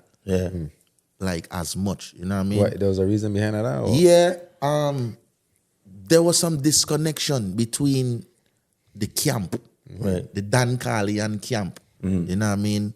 And I was noticing like, you know, things were kind of shifting. Alain had left the camp, Munga had left the camp, and I was the only one there, but yet still I had feel like Dan was done with the camp vibes too. You know, like he had lose the momentum for the camp, and he had just want to start producing music again and working with everybody. I started to feel less of a priority. You know what I mean? Even though I was still doing my thing, I started to feel less of a priority too. And then too, I was starting to feel like I needed new win. I needed some kind of win, because like I ain't gained the response them I want in Jamaica like I was a couple years before with Love and Affection, and you know, things were just more feeling like it on a standstill for me. And then of course I get shoot and all of that, and so I went back to St. Croix. I went back to the VI, but now I starting to go St. Croix to record with TP, and I felt like that was just my calling to come back and work with TP, because you know, I read in couple blogs and stuff, and people would ask like, so what's going on with Pressure? You know, we ain't hearing nothing from Pressure and Ray, and you know, you'll hear one and two things like, you know, Pressure gone back to the VI, and you know, nothing not going for him no more, and Ray. Depressing shit, bro. Like, you know what I mean? Shit, I mean, like, wow, they really think that about me. You know what I mean? Even when I moved back to the VI, they was like, oh, Pressure, he fall off, he lose his house in Miami, so he moved back to the ghettos. You know, it was us. And they were from your own people too, you know. We ain't really know nothing. They just, like, you know, Pressure fall off, he moved back home. He and Dan, them ain't working together no more, Ray. And really and truly, I never stopped working with Dan. I never stopped working with nobody. I just wanted something else for myself. I didn't know where I was going to find it. But I knew that St. Croix, I felt like St. Croix needed me. I felt like the industry needed Pressure at the time too. I ain't going to even lie to you. You know, I got to commend you for my boy. You say earlier you're obedient. And every time something shift within you, bro, you don't go with it. Facts, a lot of people will fight that fuck, my boy. And I fight it. And they don't end up stagnant in the space where they is, and they don't see the progression. Dog, you were re-inspired to go back home. Upon you going back home, you write one of the biggest songs in Virgin Islands history. That's why I'm telling you. And all the fucking jewels and crowns that come with that fuck. You inherit that fuck. So I just want to commend you and listening, dog. Yeah, man. We don't get forced in these spaces and these lanes, and we don't be fighting and kicking and screaming. Bro, I still working with Bobby Digital. Still working with, at this time, I still working with the biggest Jamaican producers. Them. I never stopped working with them. I just felt like I was in a stagnant place, and I just was looking for new life, like new everything, a new sound, something that going you know, and I decided I'm going to go back home and I want to work with TP. And at this point now, TP, like, calling out for me a lot too. Like, yo, we want to do some work with you, man. When we going to sit down and get some work done. Yeah. You know what I mean? And I like, bro, I coming right now. Yeah. We gonna get this work done. Yeah. You know? And it was all meant to be, man. It was all meant to be because me being in Synchro, I get to bond with my brethren Van a lot more. Yeah. Then you start to see the dub in the rainforest. We start doing that every month. Yes. So it's like that had to be re-inspiring for you too, bro. Everything with us revive everything. I felt like I was alive. Yeah. Like it took me to come to Synchro. To solidify. Yes. The energy. You know what I mean? Cause the energy was always there, you know, my boy. Me and TP have already done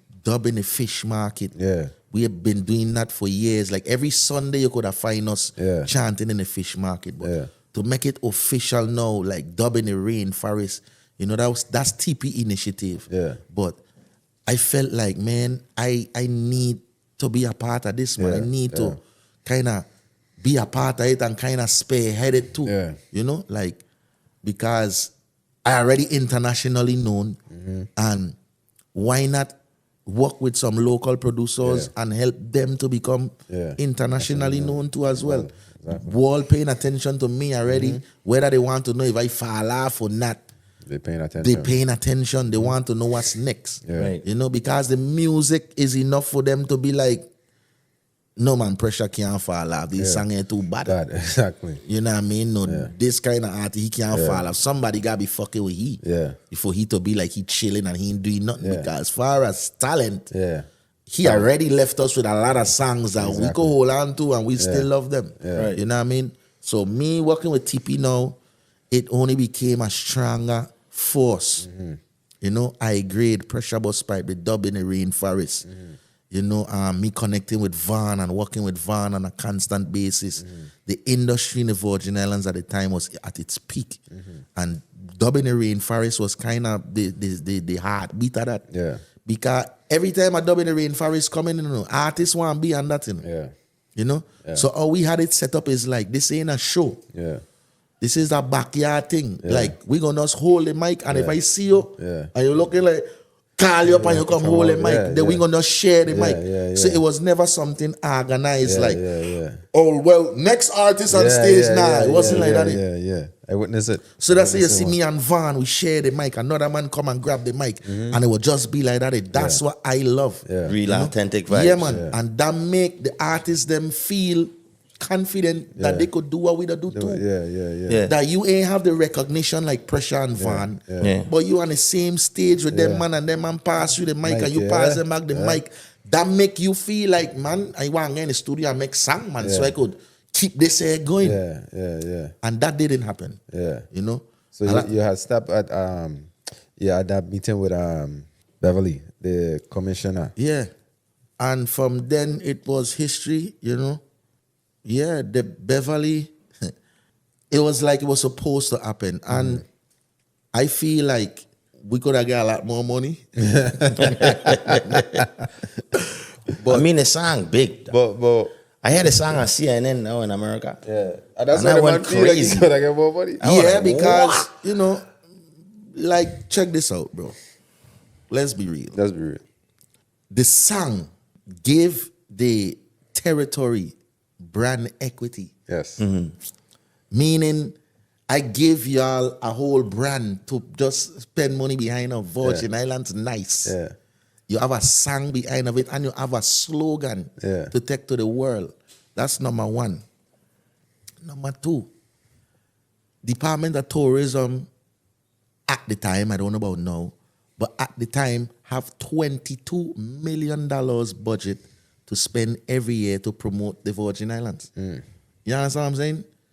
Now, you promoting the Virgin Islands with a budget of $22 million, and the song and the logo and the slogan is Virgin Islands Nice. The song name Virgin Islands Nice, like everything surrounding Virgin Islands Nice. Right. The amount of money they paid me for the song is a lot of money compared to what you've been making. Right. You understand what I'm saying? Yeah. But in the scheme of things, in yeah. the scheme of the way, It's a little money. Is like, you don't give me no money, man. I'm playing wrong, me, man. Yeah. Like, you can't tell me how much money I have to spend on this when you wouldn't even have this without what I bring to the table. Right. You understand what I'm saying? Yeah. So, give me $1 million at least, man. Yeah. And even that is small money. Yeah. Yeah. No, because the song I mean? big like that, it iconic. No, you that's small money. You playing around me, man. I gonna spend $10-15 million to promote the song. Just give me $1 million. Yeah. As a matter of fact, why I don't just buy the song? Give me $5 or $10 million, and I could keep the song forever. Yeah, that's how you want. I ain't gonna pay me next year, the year after at all. Yeah. Keep the whole song. I will sell you all the rights Right. for big money. Right. No. Good thing is that we never sold our rights. We still own the rights for VI Nice, right? But when you talk about how much money you give to Pressure and TP, you know, to a regular man, it's like, wow, Yeah. them a eat, man. But in the Dog, we industry, eat- yeah. We ain't eat But no people money, bro. So me ask you, did I negotiate anything at all, or that man just call a number and I was like, shit, we could No, take they that first. call a number, and I went to uncle, politician uncle, right? Yeah. Our brother, father, right? Yeah. And he tell me, nah, man, them man low budget in you. I going to see her tonight, and I gonna tell her, man, she could do better than that, man. So here what? When they come to you, throw this at them. And while you throw that at them, I gonna see them tonight. So I gonna choke it in the air too. And remember, you know, to me, the number what he telling me to throw at them, I like, you serious? You think they gonna give me that for real? He like, yeah, they gonna give you that. But like I say again, for me, coming from somebody that ain't used to this, it's big money. Yeah. It's really nothing. It's crumbs, my boy. You check. And I basically were fighting for crumbs. Yeah. Right. You know what I mean? And I end up get all the crumbs that I wanted. Right. Because But of what- uncle. Yeah. You understand? Yeah. But, you know, daddy got split between me and TP. Yeah. Right. Yeah. You know what I mean? Ain't just one crumb to me, and you know what I mean? It's like I still have to split that between me and my brother. So, Right. you know, it was really like, you know, me and TP would spend some time talking about it and saying, you know, like why they don't just buy the song from us? So me ask you, You know what I even today, that song still being used in Virgin Islands campaigns, like as far as the tourism No, campaign, or since they when wouldn't do that switch? without contacting me. Oh, okay. Yeah, they wouldn't just do that. So when the commissioner them switch, that deal kind of went that way? Yes, Okay. it was every year. It was a new deal. I see. What It wasn't never a 4-year deal. Okay. It was always a year. Every year we would renew our They would contract renew. with them. Okay. You know what I mean? Okay. I mean, they should renew it every year because what else would we know? I don't assume. I mean, Ain't when gonna I get think of no the Virgin Islands, still, I assume, like just Well, marketing. I gotta be honest with you, right? The new commissioner, I love the new commissioner. The commissioner that we have right now, I think he's one of the best commissioners. Them, why? Because he defending the talent in the VI. He does support what we have. Right. Like he ain't afraid to give us what we deserve. Yeah.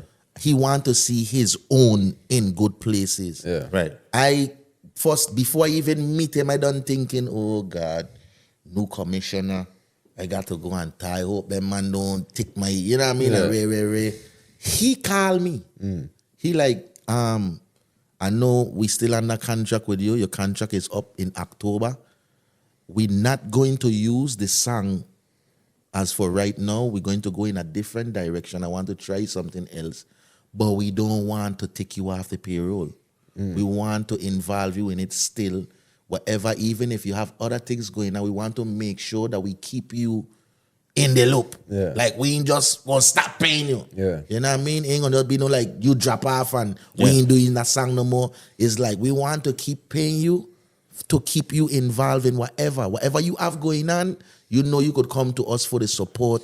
So that make me feel good to know like, all right, cool. We have somebody in office now and he ain't forget me. Yeah. He ain't just coming and like whatever happened before me. Yeah. That done. New things now. He come in and he call me. He's like, listen, I see your contract coming up. It's going to be ending in October. don't worry about it like you gonna do. We ain't done in there. We gonna keep this thing going, you know. Dope. But we gonna figure out what we really want to accomplish. And he did switch it up a little bit. After that, you would hear the Mike Love song. They were trying to use the Mike Love to promote nationally, but not internationally. Right.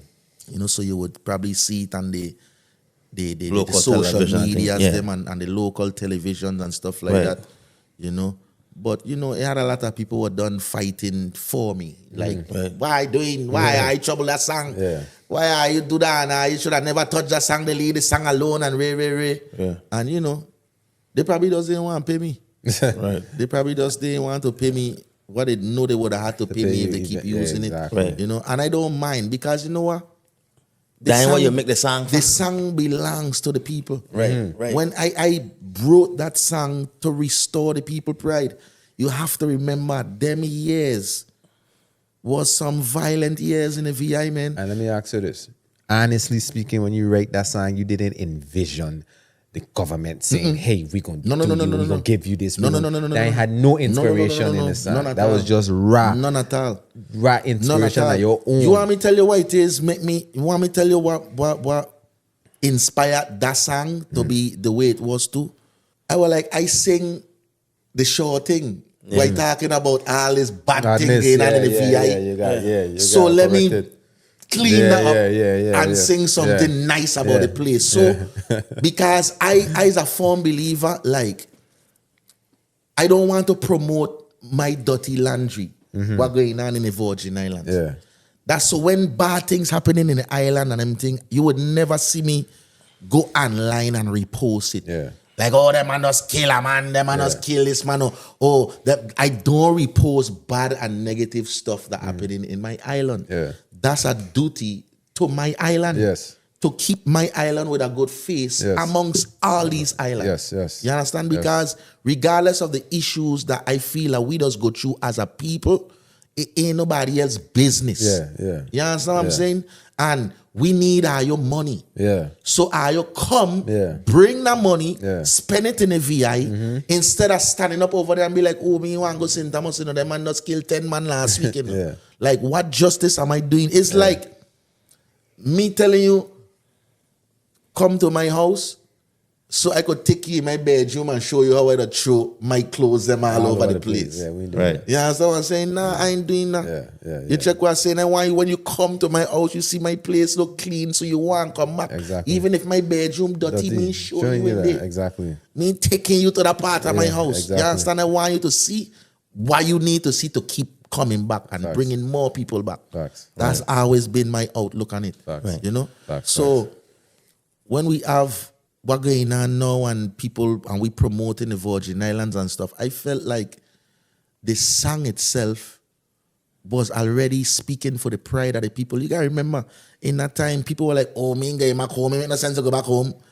Go back home for what? Don't they gone to the dance? Don't they this? Everybody who are living in America from St. Thomas or from St. Croix, they were back in their own home because of what was going on in the island.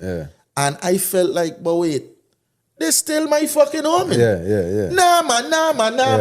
But wait. At the end of the day, I still don't go back there. My grandmother, everybody still live. I still don't call a place my home. Regardless of what going on in my home, it's still my home. So hey, we're gonna clean out. You know what I mean? And I use the song to clean up the image at the VI. And that will happen to be one of your biggest songs. And happened to be one of my biggest records. Imagine that. The small little VI, the same market that was so small that when they say you leave America and come back home, they say you fall off because you're back in the small market. And you make a song specifically for the small market that turned out to be one of your biggest songs. Just because you were obedient and you listened. And all who were saying pressure fall off, they couldn't say it no more. Of course. You know what I mean? Of course, my boy. They couldn't say it no more. Of course. I never fall off. Exactly. You know? I fall off a bike. Right. But I never fall off in life. My career, nothing. You know, because my music is longevity. You know?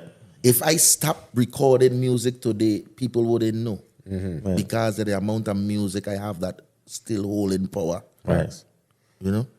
Church Okore, even life, it had been like a lot of ebbs and flows, but you catch a lot of wind in different spaces. Yeah, man. And recently, just went to Africa to perform for the first time.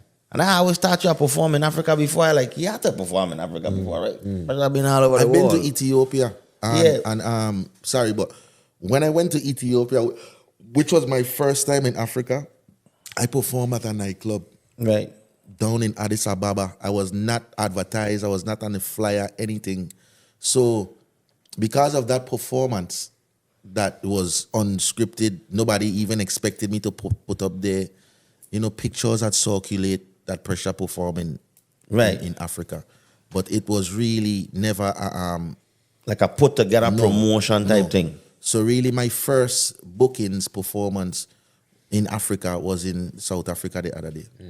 And we see them videos and South Africa receive you so well.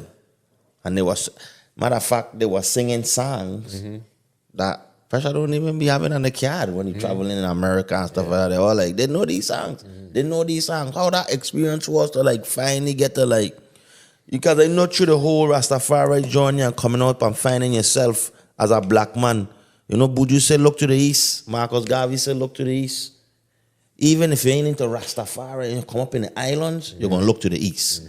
Right? Because you're a black man. You know what I mean? I mean, we from American territory and we'd go to America to get certain things done, but we'd look to the east. Facts. How that was for you, finally get to go to the east and perform in front of Finally, bro. Yeah. Finally. It felt like the people who I've been singing for all my life, I finally get to see them in front of my face and sing for them. Damn, it's like the music wasn't for nobody else but these people. Yeah. All the love I received over the years throughout the Caribbean, in Europe, I've been singing for Africa. All my lyrics has been to uplift and liberate African people, no matter where you is in the world. Yeah. And I perform songs in Africa that I never performed ever in my life. These people, the songs them that I sing, they requested them. Right. I didn't went over there with my own set. Yes. Yeah. Before, when I first got booked, they sent me a list of 30 songs that they would like to hear me perform. Wow. 30. Jeez. Wow. That's a little bit. And Love and Affection wasn't on the one list. of them. Telling That's you. crazy. Telling You know what I mean? Love and Affection was not on the list.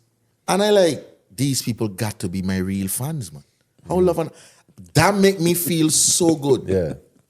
Cause you must know. I live in a world where everywhere I go, They want to hear Love and Affection Must play. must play In a dance. in a party. No. It's the only song of Pressure Busspipe you'll hear Yeah. regular. You understand what I'm saying? For me, it's a blessing. And of course, Yes. Yeah. you understand? Because Love and Affection ain't give my other songs a fair trial. Yeah. I personally feel like I sing Love and Affection too early in my career. A hard act to follow. Yeah, I sing it too early. It's still the biggest song in my life I ever sing, I ever recorded. And ever since then, all my music have been in the shadow. Yeah. You know? Yeah. Not all of it, because who truly follow Pressure Busspipe, no. I know a lot of people who feel like, nah, man, Love and Affection are your biggest tune. Yeah. My tune is Lion is a Lion. Yeah. Or my tune is Bless My Soul. My tune is Get to Life. Yeah. My tune is Red Rose. People that feel like, oh, Love and Affection, that one they overrate us. Yeah. Everybody know that one. Yeah. You understand? Bro, Africa make me feel like everything I have done was worth it, finally. Yes. You know? I perform songs that I never performed ever in my life. No place. Africa request them and I had to go sing. And when I sing them, they singing it word for word. You know what I mean? Word for word for word for word. Love that. Bro, it was a sense of belonging. This is where I truly belong, man. Yeah. Love is love, bro. But Africa love is different. Different. Right. Africa love is different. As a man, I've been to about 7 different countries in Africa. I wish you were there with me. I wish so too. You know, we talk about it before I went. Yeah. You've been there many times before. Yeah. You know, you told me some things what to look for. And bro, it ain't nothing like when I actually get there. Yeah, I feel. It's crazy because I went the week before. And you went after the week after. And I'm like, bro, you got before me. And I come you know what I mean? Yeah. But I got a brethren, I know Enoch. Enoch went to South Africa, right? Enoch called me from South Africa, you know. This is like last year. Enoch like the man Pressure. You don't even know the man. I mentioned your name to some people over here. They don't believe I know you. They don't believe that I actually know who you is. Pressure you is the biggest thing over here. The people that go crazy for you. I got into a party, they play or sang them, the man, people go crazy. And I just hearing it, I'm like, yeah, okay, cool. When I reach over there, I see from the video the when you land at the airport. Yeah, I see all of it, man. Yeah. The love are crazy, man. That wasn't nothing organized and put together. You know? Yeah. These is people that just know I come in today and they for hours. They don't know what plane I landing on. They just know I landing today. Cause the promoter them were kind of trying to hide me after. They didn't want people to, you know what I mean, to bam rush me and all them things. When the promoter them reach to the airport, they meet people waiting there for me. You know what were they for hours? Don't know what flight I coming in on. As I bust through the docking, these people there, the warm welcome I receive, it just set the tone for the rest of the trip, man. And the rest of the trip was crazy. It was amazing. Cape Town looked so crazy, man. I wish I was like in the crowd for Cape Town. I will forever be chanting for Africa. You know why? For one reason. Africa well organized and look better than America, if you ask me. Like, okay, South Africa. You know, I know you travel to many places in Africa, right? South Africa remind me of New York City, Los Angeles, Jamaica, St. Thomas. Every place in one. Facts. Me feel like I was in Africa. This is what crazy. Like, bro, I in Africa and I feel like I in Atlanta still. I in New York. And you know what I mean? Bro, I really feel at home. And when I look around, I just see black businesses, black people own this, black owners, black this, and I just like, wow, this is my royalty, man. It's we govern wrong here, man. Exactly. And we doing good, man. Yes. You go to the clubs, man, and it's Lambo, Ferrari, Rolls Royce. We driving them. It's we driving them, my boy, and it's like, bro. Facts. Bro, I love this place, man. Facts. I don't feel like even King, enough man went South Africa, and when they come back to tell us about Africa, we just like, I understand, but it still ain't better than America. Like, in your mind, it's like, Africa, okay, you tell me get tall buildings, why you got McDonald's over there, what the fuck, okay, over here, still better. Brother, South Africa, damn near miles ahead. Atlanta, New York, all these, they miles ahead. Facts, when I talking about me running no dirt road. I never been on a dirt road. I'll know the only dirt road I been on in South Africa was when we went to the safari. The poorest community have the road paved correctly, no potholes, nothing. The poorest community. And you driving, right? And you seen them are fixing roads that are already fixed. These men on the side of the road, repaving the road, them ain't nothing about. They don't have a structure problem. We have a structure problem. Facts. Remember, you know, is we build the roads them and everything over here. They ship we from over there to build over here for them. You know. Why? Because how we don't do it, they want it done that way too. Right. Not what they just show us on TV with the little sufferation and thing. I could pick up my camera and walk down Atlanta right now and show you some people living worse than people in Africa where they like show and go on like people in Africa living in poverty. I could go right downtown right now and show you people. We don't have people living they ain't that in poverty in South Africa. Like people ain't starving. You get people starving right down Atlanta right now. Like if they hungry, want something to eat right now. When you are there, and even when I listening to you talk about it now, like I tell you, like, the music is science, bro, because it get lyrics like, them tell me Africa so poor. This is You why it know is. it hurt me to my core. With all the homeless, you know what I mean? Like, them tell me Africa so poor. Boom. It really hurt me to the core. One thing me know for sure. With all the homeless sleeping on American floor, CNN now go talk the things. Them now show you when Queen a walk with kings. The black royalty have them heart a swing.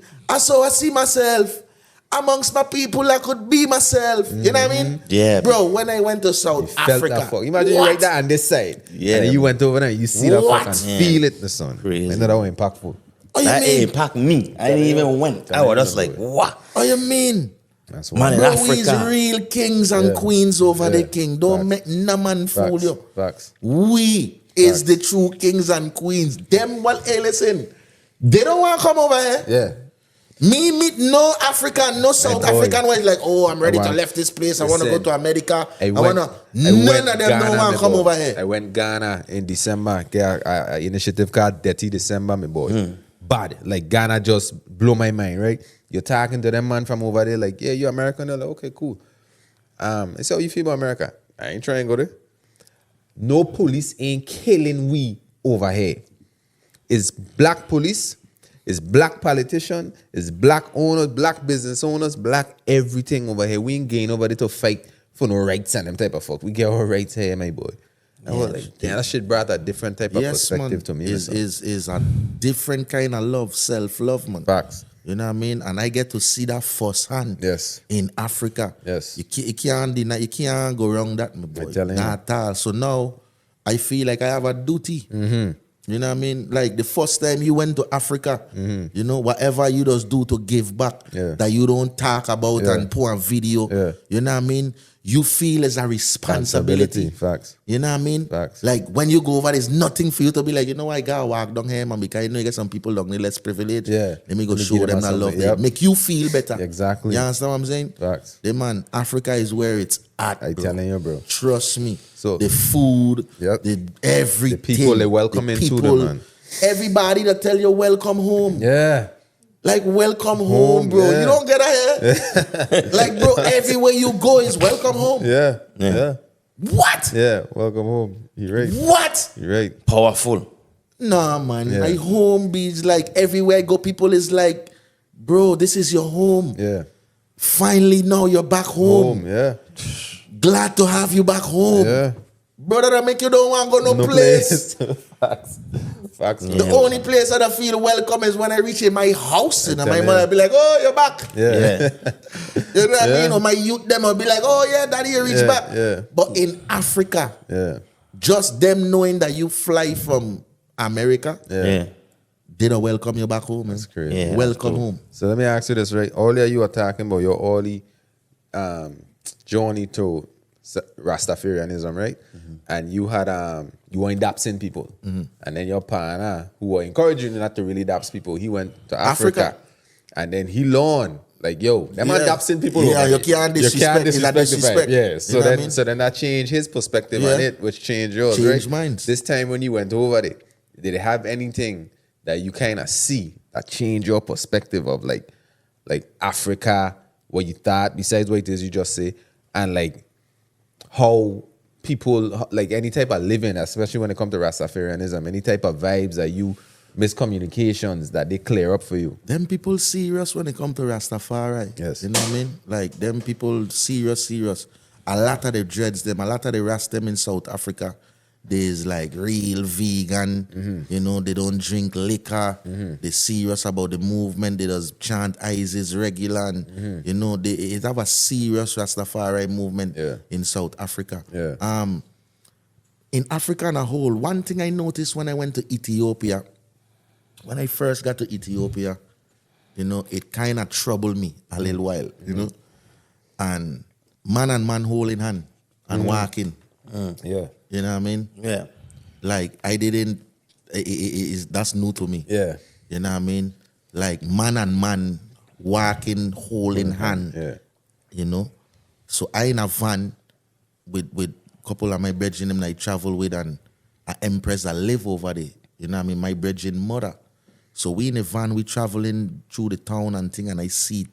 And in the van, I be like, what kind of fuck I see them on fire? And she like, no.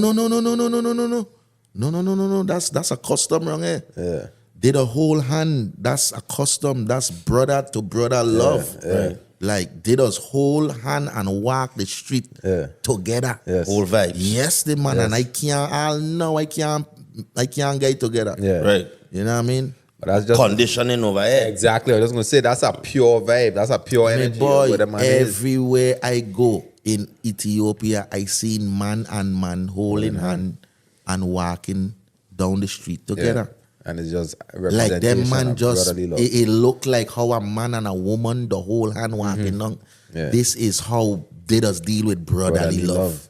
That's why. And I had to get that in my mind like them man ain't gay. Yeah. They say no for God, them man a kill man, them man don't play when they come to them kind of people. Right. You understand what I'm saying? Yeah. So I was like, nah man, not in Ethiopia, man. What kind of thing I go on in Selassie place? And man like, no, don't see that pressure. Don't even make them man feel like you think they like that. Them man ain't like that all. That's like pure brotherly love. Yeah. And I seen it so much. I just had to humble to it. Yeah. Right. You know what I mean? Yeah. I still ain't trying to hold nobody Right hand. hand, right. You understand? But I respect that. Yeah, I respect that to the fullest. You know what I mean? Yeah. Like for real. And you know, look for at real. it with a different set of eyes when you're Yeah, over man. there. Yeah, Cause with man. our eyes, we know what I mean when man over here holding hand. Yeah. But in them man's space is like, you know what I mean? They ain't exposed to the lawlessness No. we exposed to over here. So it's an innocent vibe in them man's space, you check. But yeah, man. Well, in a song like Africa is a culmination, but after hearing everything, I don't think he have a culmination. And I always think like it's another win out there someplace, you know what I mean, when it comes to pressure. Definitely. But here on the podcast, bro, we have this thing, you know what I mean, where, and Kai, you rename it. What you rename it? The currency exchange? The currency exchange, right? And all of us have a different way of how we that see currency. And the viewers know this. They've been with us for a while, you know. And I will tell you, my form of currency is relationships, not money. And having it as money is not a problem, but for me, how I see currency, how I use currency in this world is building relationships with people and just developing them. And, you know, that's how I see currency. And Kyle, form of currency. Kyle could tell you about his form of currency. My most valuable form of currency for me is knowledge. I feel like once you know it, you can't unknow it. You check. Once you know something, you use that to leverage it, and you could teach your community, and you could help grow yourself, grow other people around you. So my biggest thing is the knowledge. So currency could mean anything. Currency, we know currency to mean money, but like I say, his own is his favorite, most valuable form of currency, relationships. Mine is knowledge. What's your most valuable form of currency? Because no, this is the first time I ever been asked that question too. Yeah. Like both are you. Those are the biggest form of currency. If you ask me, bro. Like if it ain't money, it have to do with relations and knowledge. Facts. You know what I mean? Because relationship with people is money. Like a good friend better than pocket kind. True. So that in itself let you to know like money don't have much value when it comes to relationship. Right. You know what I mean? Because I know you my guy spend money to talk to he. I don't. Exactly. Right. You So where my money might be valuable to me, you don't need I don't need money to get the same value out of him. Right. You check? No, you understand? Right. Yeah. And then with knowledge, knowledge is power. Yes, sir. Facts. And you can't unknow it. It's like once you know it, it's like you could take my hands, cut off my legs. Yes. Once I still have a voice, I go sing. Yes. You know what I mean? Facts. You can't take my voice from me. You can't take that from me at all. You got to kill me, shut me up to take that from me. Facts. So that in itself is currency. Yes, sir. You know what I mean? Having a voice to be able to speak and uplift people, that's currency. Yes. You know? Yeah. With respect to relationship and knowledge. Them is true forms of currency. With that voice, you have a relationship with the people, and you could kick knowledge to the people. Exactly. With that same voice, you know what I mean? And before we wrap up, bro, I really want to tell the people I'm watching the podcast, I remember, like, you know, Kyle had to disappear couple years, you know what I mean? But you'd hear thing on the street, and I remember being gone for a while. People home, you'd hear the cry of people home talking about, you know, these artists make it big and they ain't help the youth them. And then when I start to come wrong, pressure really deep again now, I just really want to say to you that I never meet a more selfless person, bro. All the things you accomplish in life, you never always, even when you can't do it and you can't make the time or you can't make the space, you always create an environment where the smallest youth could come around and try to achieve what you dreaming of through your inspiration, or just having a incubator for them and to just cool and you know, it's so many people that owe a lot to you. You know what I mean? And from the outside looking in, it could look like, oh yeah, he was a wrong pressure and he didn't make it to be a superstar. But that wasn't a gift. Yeah. The gift wasn't for you to be a superstar. That ain't his responsibility. Facts. His responsibility was giving us the space to. I have a management company named Gang Like Management that I have with my good friend June. And I telling you right now, the inspiration to create this vibe come from Pressure, just being around him. And like he said before, everybody want to be a superstar and everybody want to be in front of the camera. But they have other acts or services that needed in a place where you can assist others. You know, you might not be the best manager in the world, you might not, you know what I mean, meet everybody's expectation, but there's a lane for it. So I just really want to say on behalf of me and everybody else who you ever come in contact with, that you give a blight to, a space to, a strength to, you know what I mean? And I know personally, it get times when you feel like you don't want nobody around and still take your own self away and allow people to be in your space that you create, you know, after your own back, your own strength, your own sweat. We appreciate you, brother. Facts. We really love and appreciate everything you've ever accomplished before we come around, after we come around, when we are wrong. You know what I mean? And the man ain't perfect, you know, but the man perfect in who he is to the rest of us out there. And I feel like people are be so used to you. Like you'd be home so much, bro. Yeah. Like you'd be in contact with the people them so much that I don't ever really feel like you'd get your flowers, you know. But you don't get the way I think you're supposed to get, because you don't broadcast it. You don't go wrong and boast and be like, I do this and I help this man and I put myself in this. But the man that just cut and go through. Facts. And everybody that eat off of the tree and get some sort of sustenance, some sort of strength to be able to call your name and say, no pressure. Yeah. Brother, you know what I mean? Like, salute. For real. Real talk. You know what I mean? Real talk. For real. And that's what we're here to do, bro. Just give your flowers, my boy. Yeah. You know what I mean? Because your story is such a dope one that we witnessed growing up. But at the same time, being that you're so accessible, you may not hear it as often as you should. Yeah. You know what I mean? So that's what we wanted to just reach out, give this platform so you could speak your mind. Definitely. Talk directly to the people. And again, just we appreciate everything that you represent, everything that you First are. of all, for this next one, sorry, Kyle, I need to cut you off. Blame she for this, you know. Okay? So we got another thing called the currency bag. Yes. Currency what? Bag. Fancy bag. Okay. And we ain't got to pull it out the back. We know the question them, I know. Yeah, we know them by now. And answer at your own risk. You understand? So we God, don't really freestyle the it. truth. Usually we used to pull something out. Yeah, but we by this know time, them out our don't head, and freestyle the, it now. the viewers know by now what coming. So I going to start off coconut, guava, or pineapple tart. See your camera there, you know? Is the people them you got to tell. Me personally, I like pineapple tart. Boom. Score one for red, man. I like pineapple tart. You just I like disappoint. pineapple You tart. just disappoint me with that one, man. Okay then. You just lose some cool points with that one. What There's a cool coconut points? man, my boy. Of course, no nuts. Coconut is a regular tart, my boy. Yeah. That's like regular. That's like probably the first tart make. You know what Exactly, I mean? the But when we original. talk about now being, creative, we talk about pineapple tart, Yeah. guava tart, and them kind of You thing. got You that, know what I you mean? you gotta give praises to the OG, which is coconut. No, don't get me wrong, you know. Coconut, I love coconut too. But Guava down on the list though. guava for sure, boy, more guava berry. Guava berry. Because you ain't add that to the tree tart list.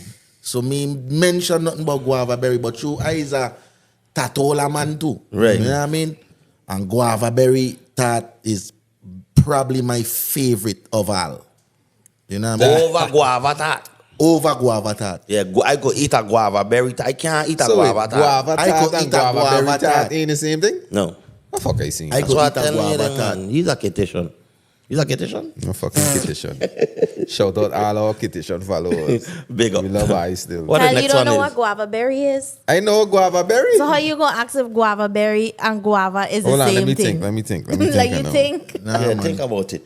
I didn't know how to guava berry tart. But you know That's true, guava guava berry berry. rum though. I know the guava berry rum. Okay, so is the guava berry in the tart? So nobody asks you nothing. The next question is. All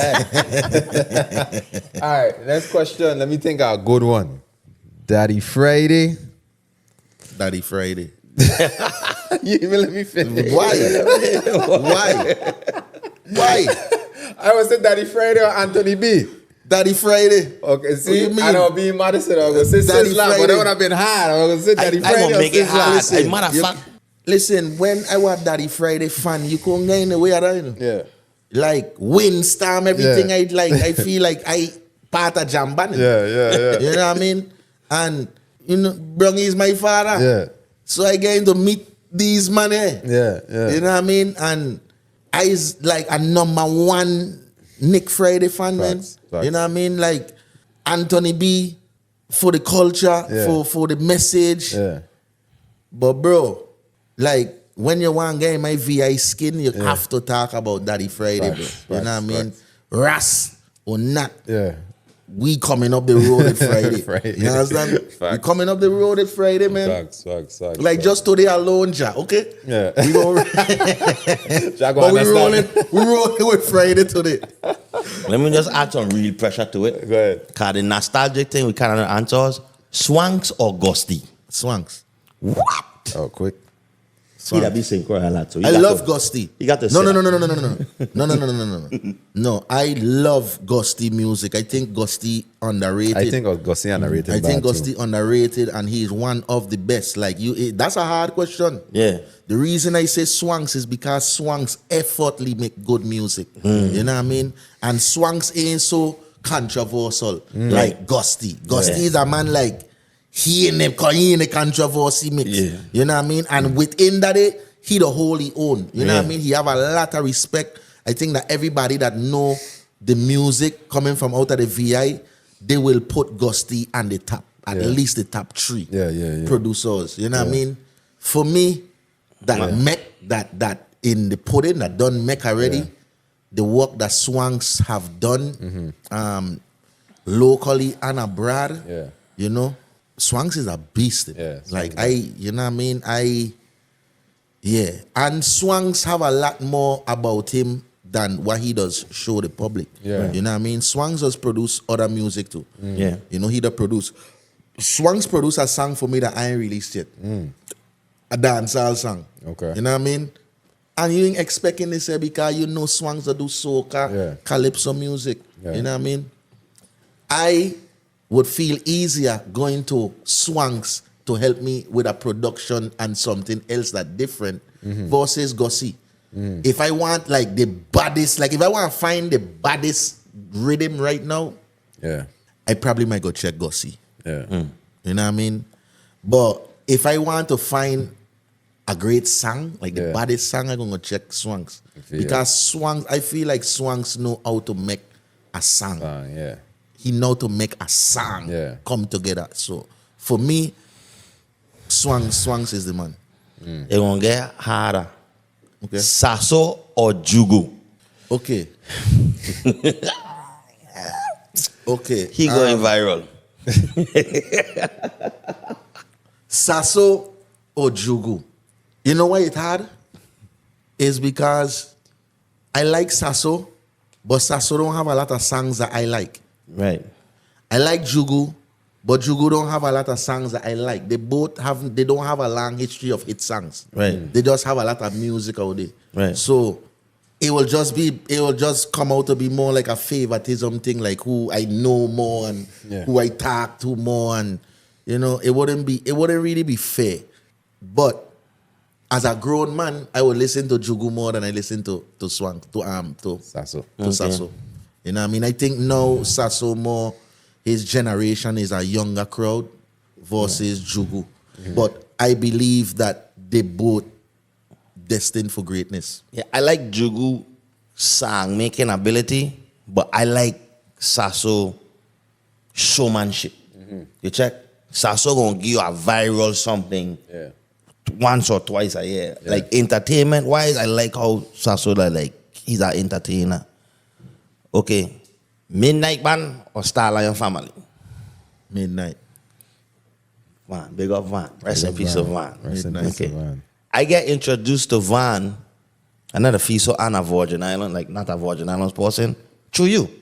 Through Dubbing the Rainforest. Yeah. And then listening to him on the album, it was like, at first it was like, what are you saying? Yeah. But then when you start to listen to him, and then I start to go through, walk out of that, I was like, this dude smart. Yeah. This dude, like, this man do a whole verse backwards. Like, crazy. That's wild. You know what I mean? That's wild. Van used to take words and turn them backwards. Like, he'll take time. And time backwards is emit. And tide. Tide backwards is edit. You know what I mean? And he used to take these words and show you where the origin of them come from and how Babylon will use words to trick you. In the And when you music. He doing turn all of that in word- the music. Yeah. And when you turn the words them backwards, it's like another word that have another meaning. Yeah. You know what I mean? So like God, dog. You know what I mean? Like he was just good at that. Yeah. With that kind of knowledge. So a lot of people used to freak out when they hear it in the music. Yeah. It freaked me out. Right. Well, we have come to an end with a great discussion foray into the life of the legendary, internationally known Pressure Busspipe. I hope you guys enjoy.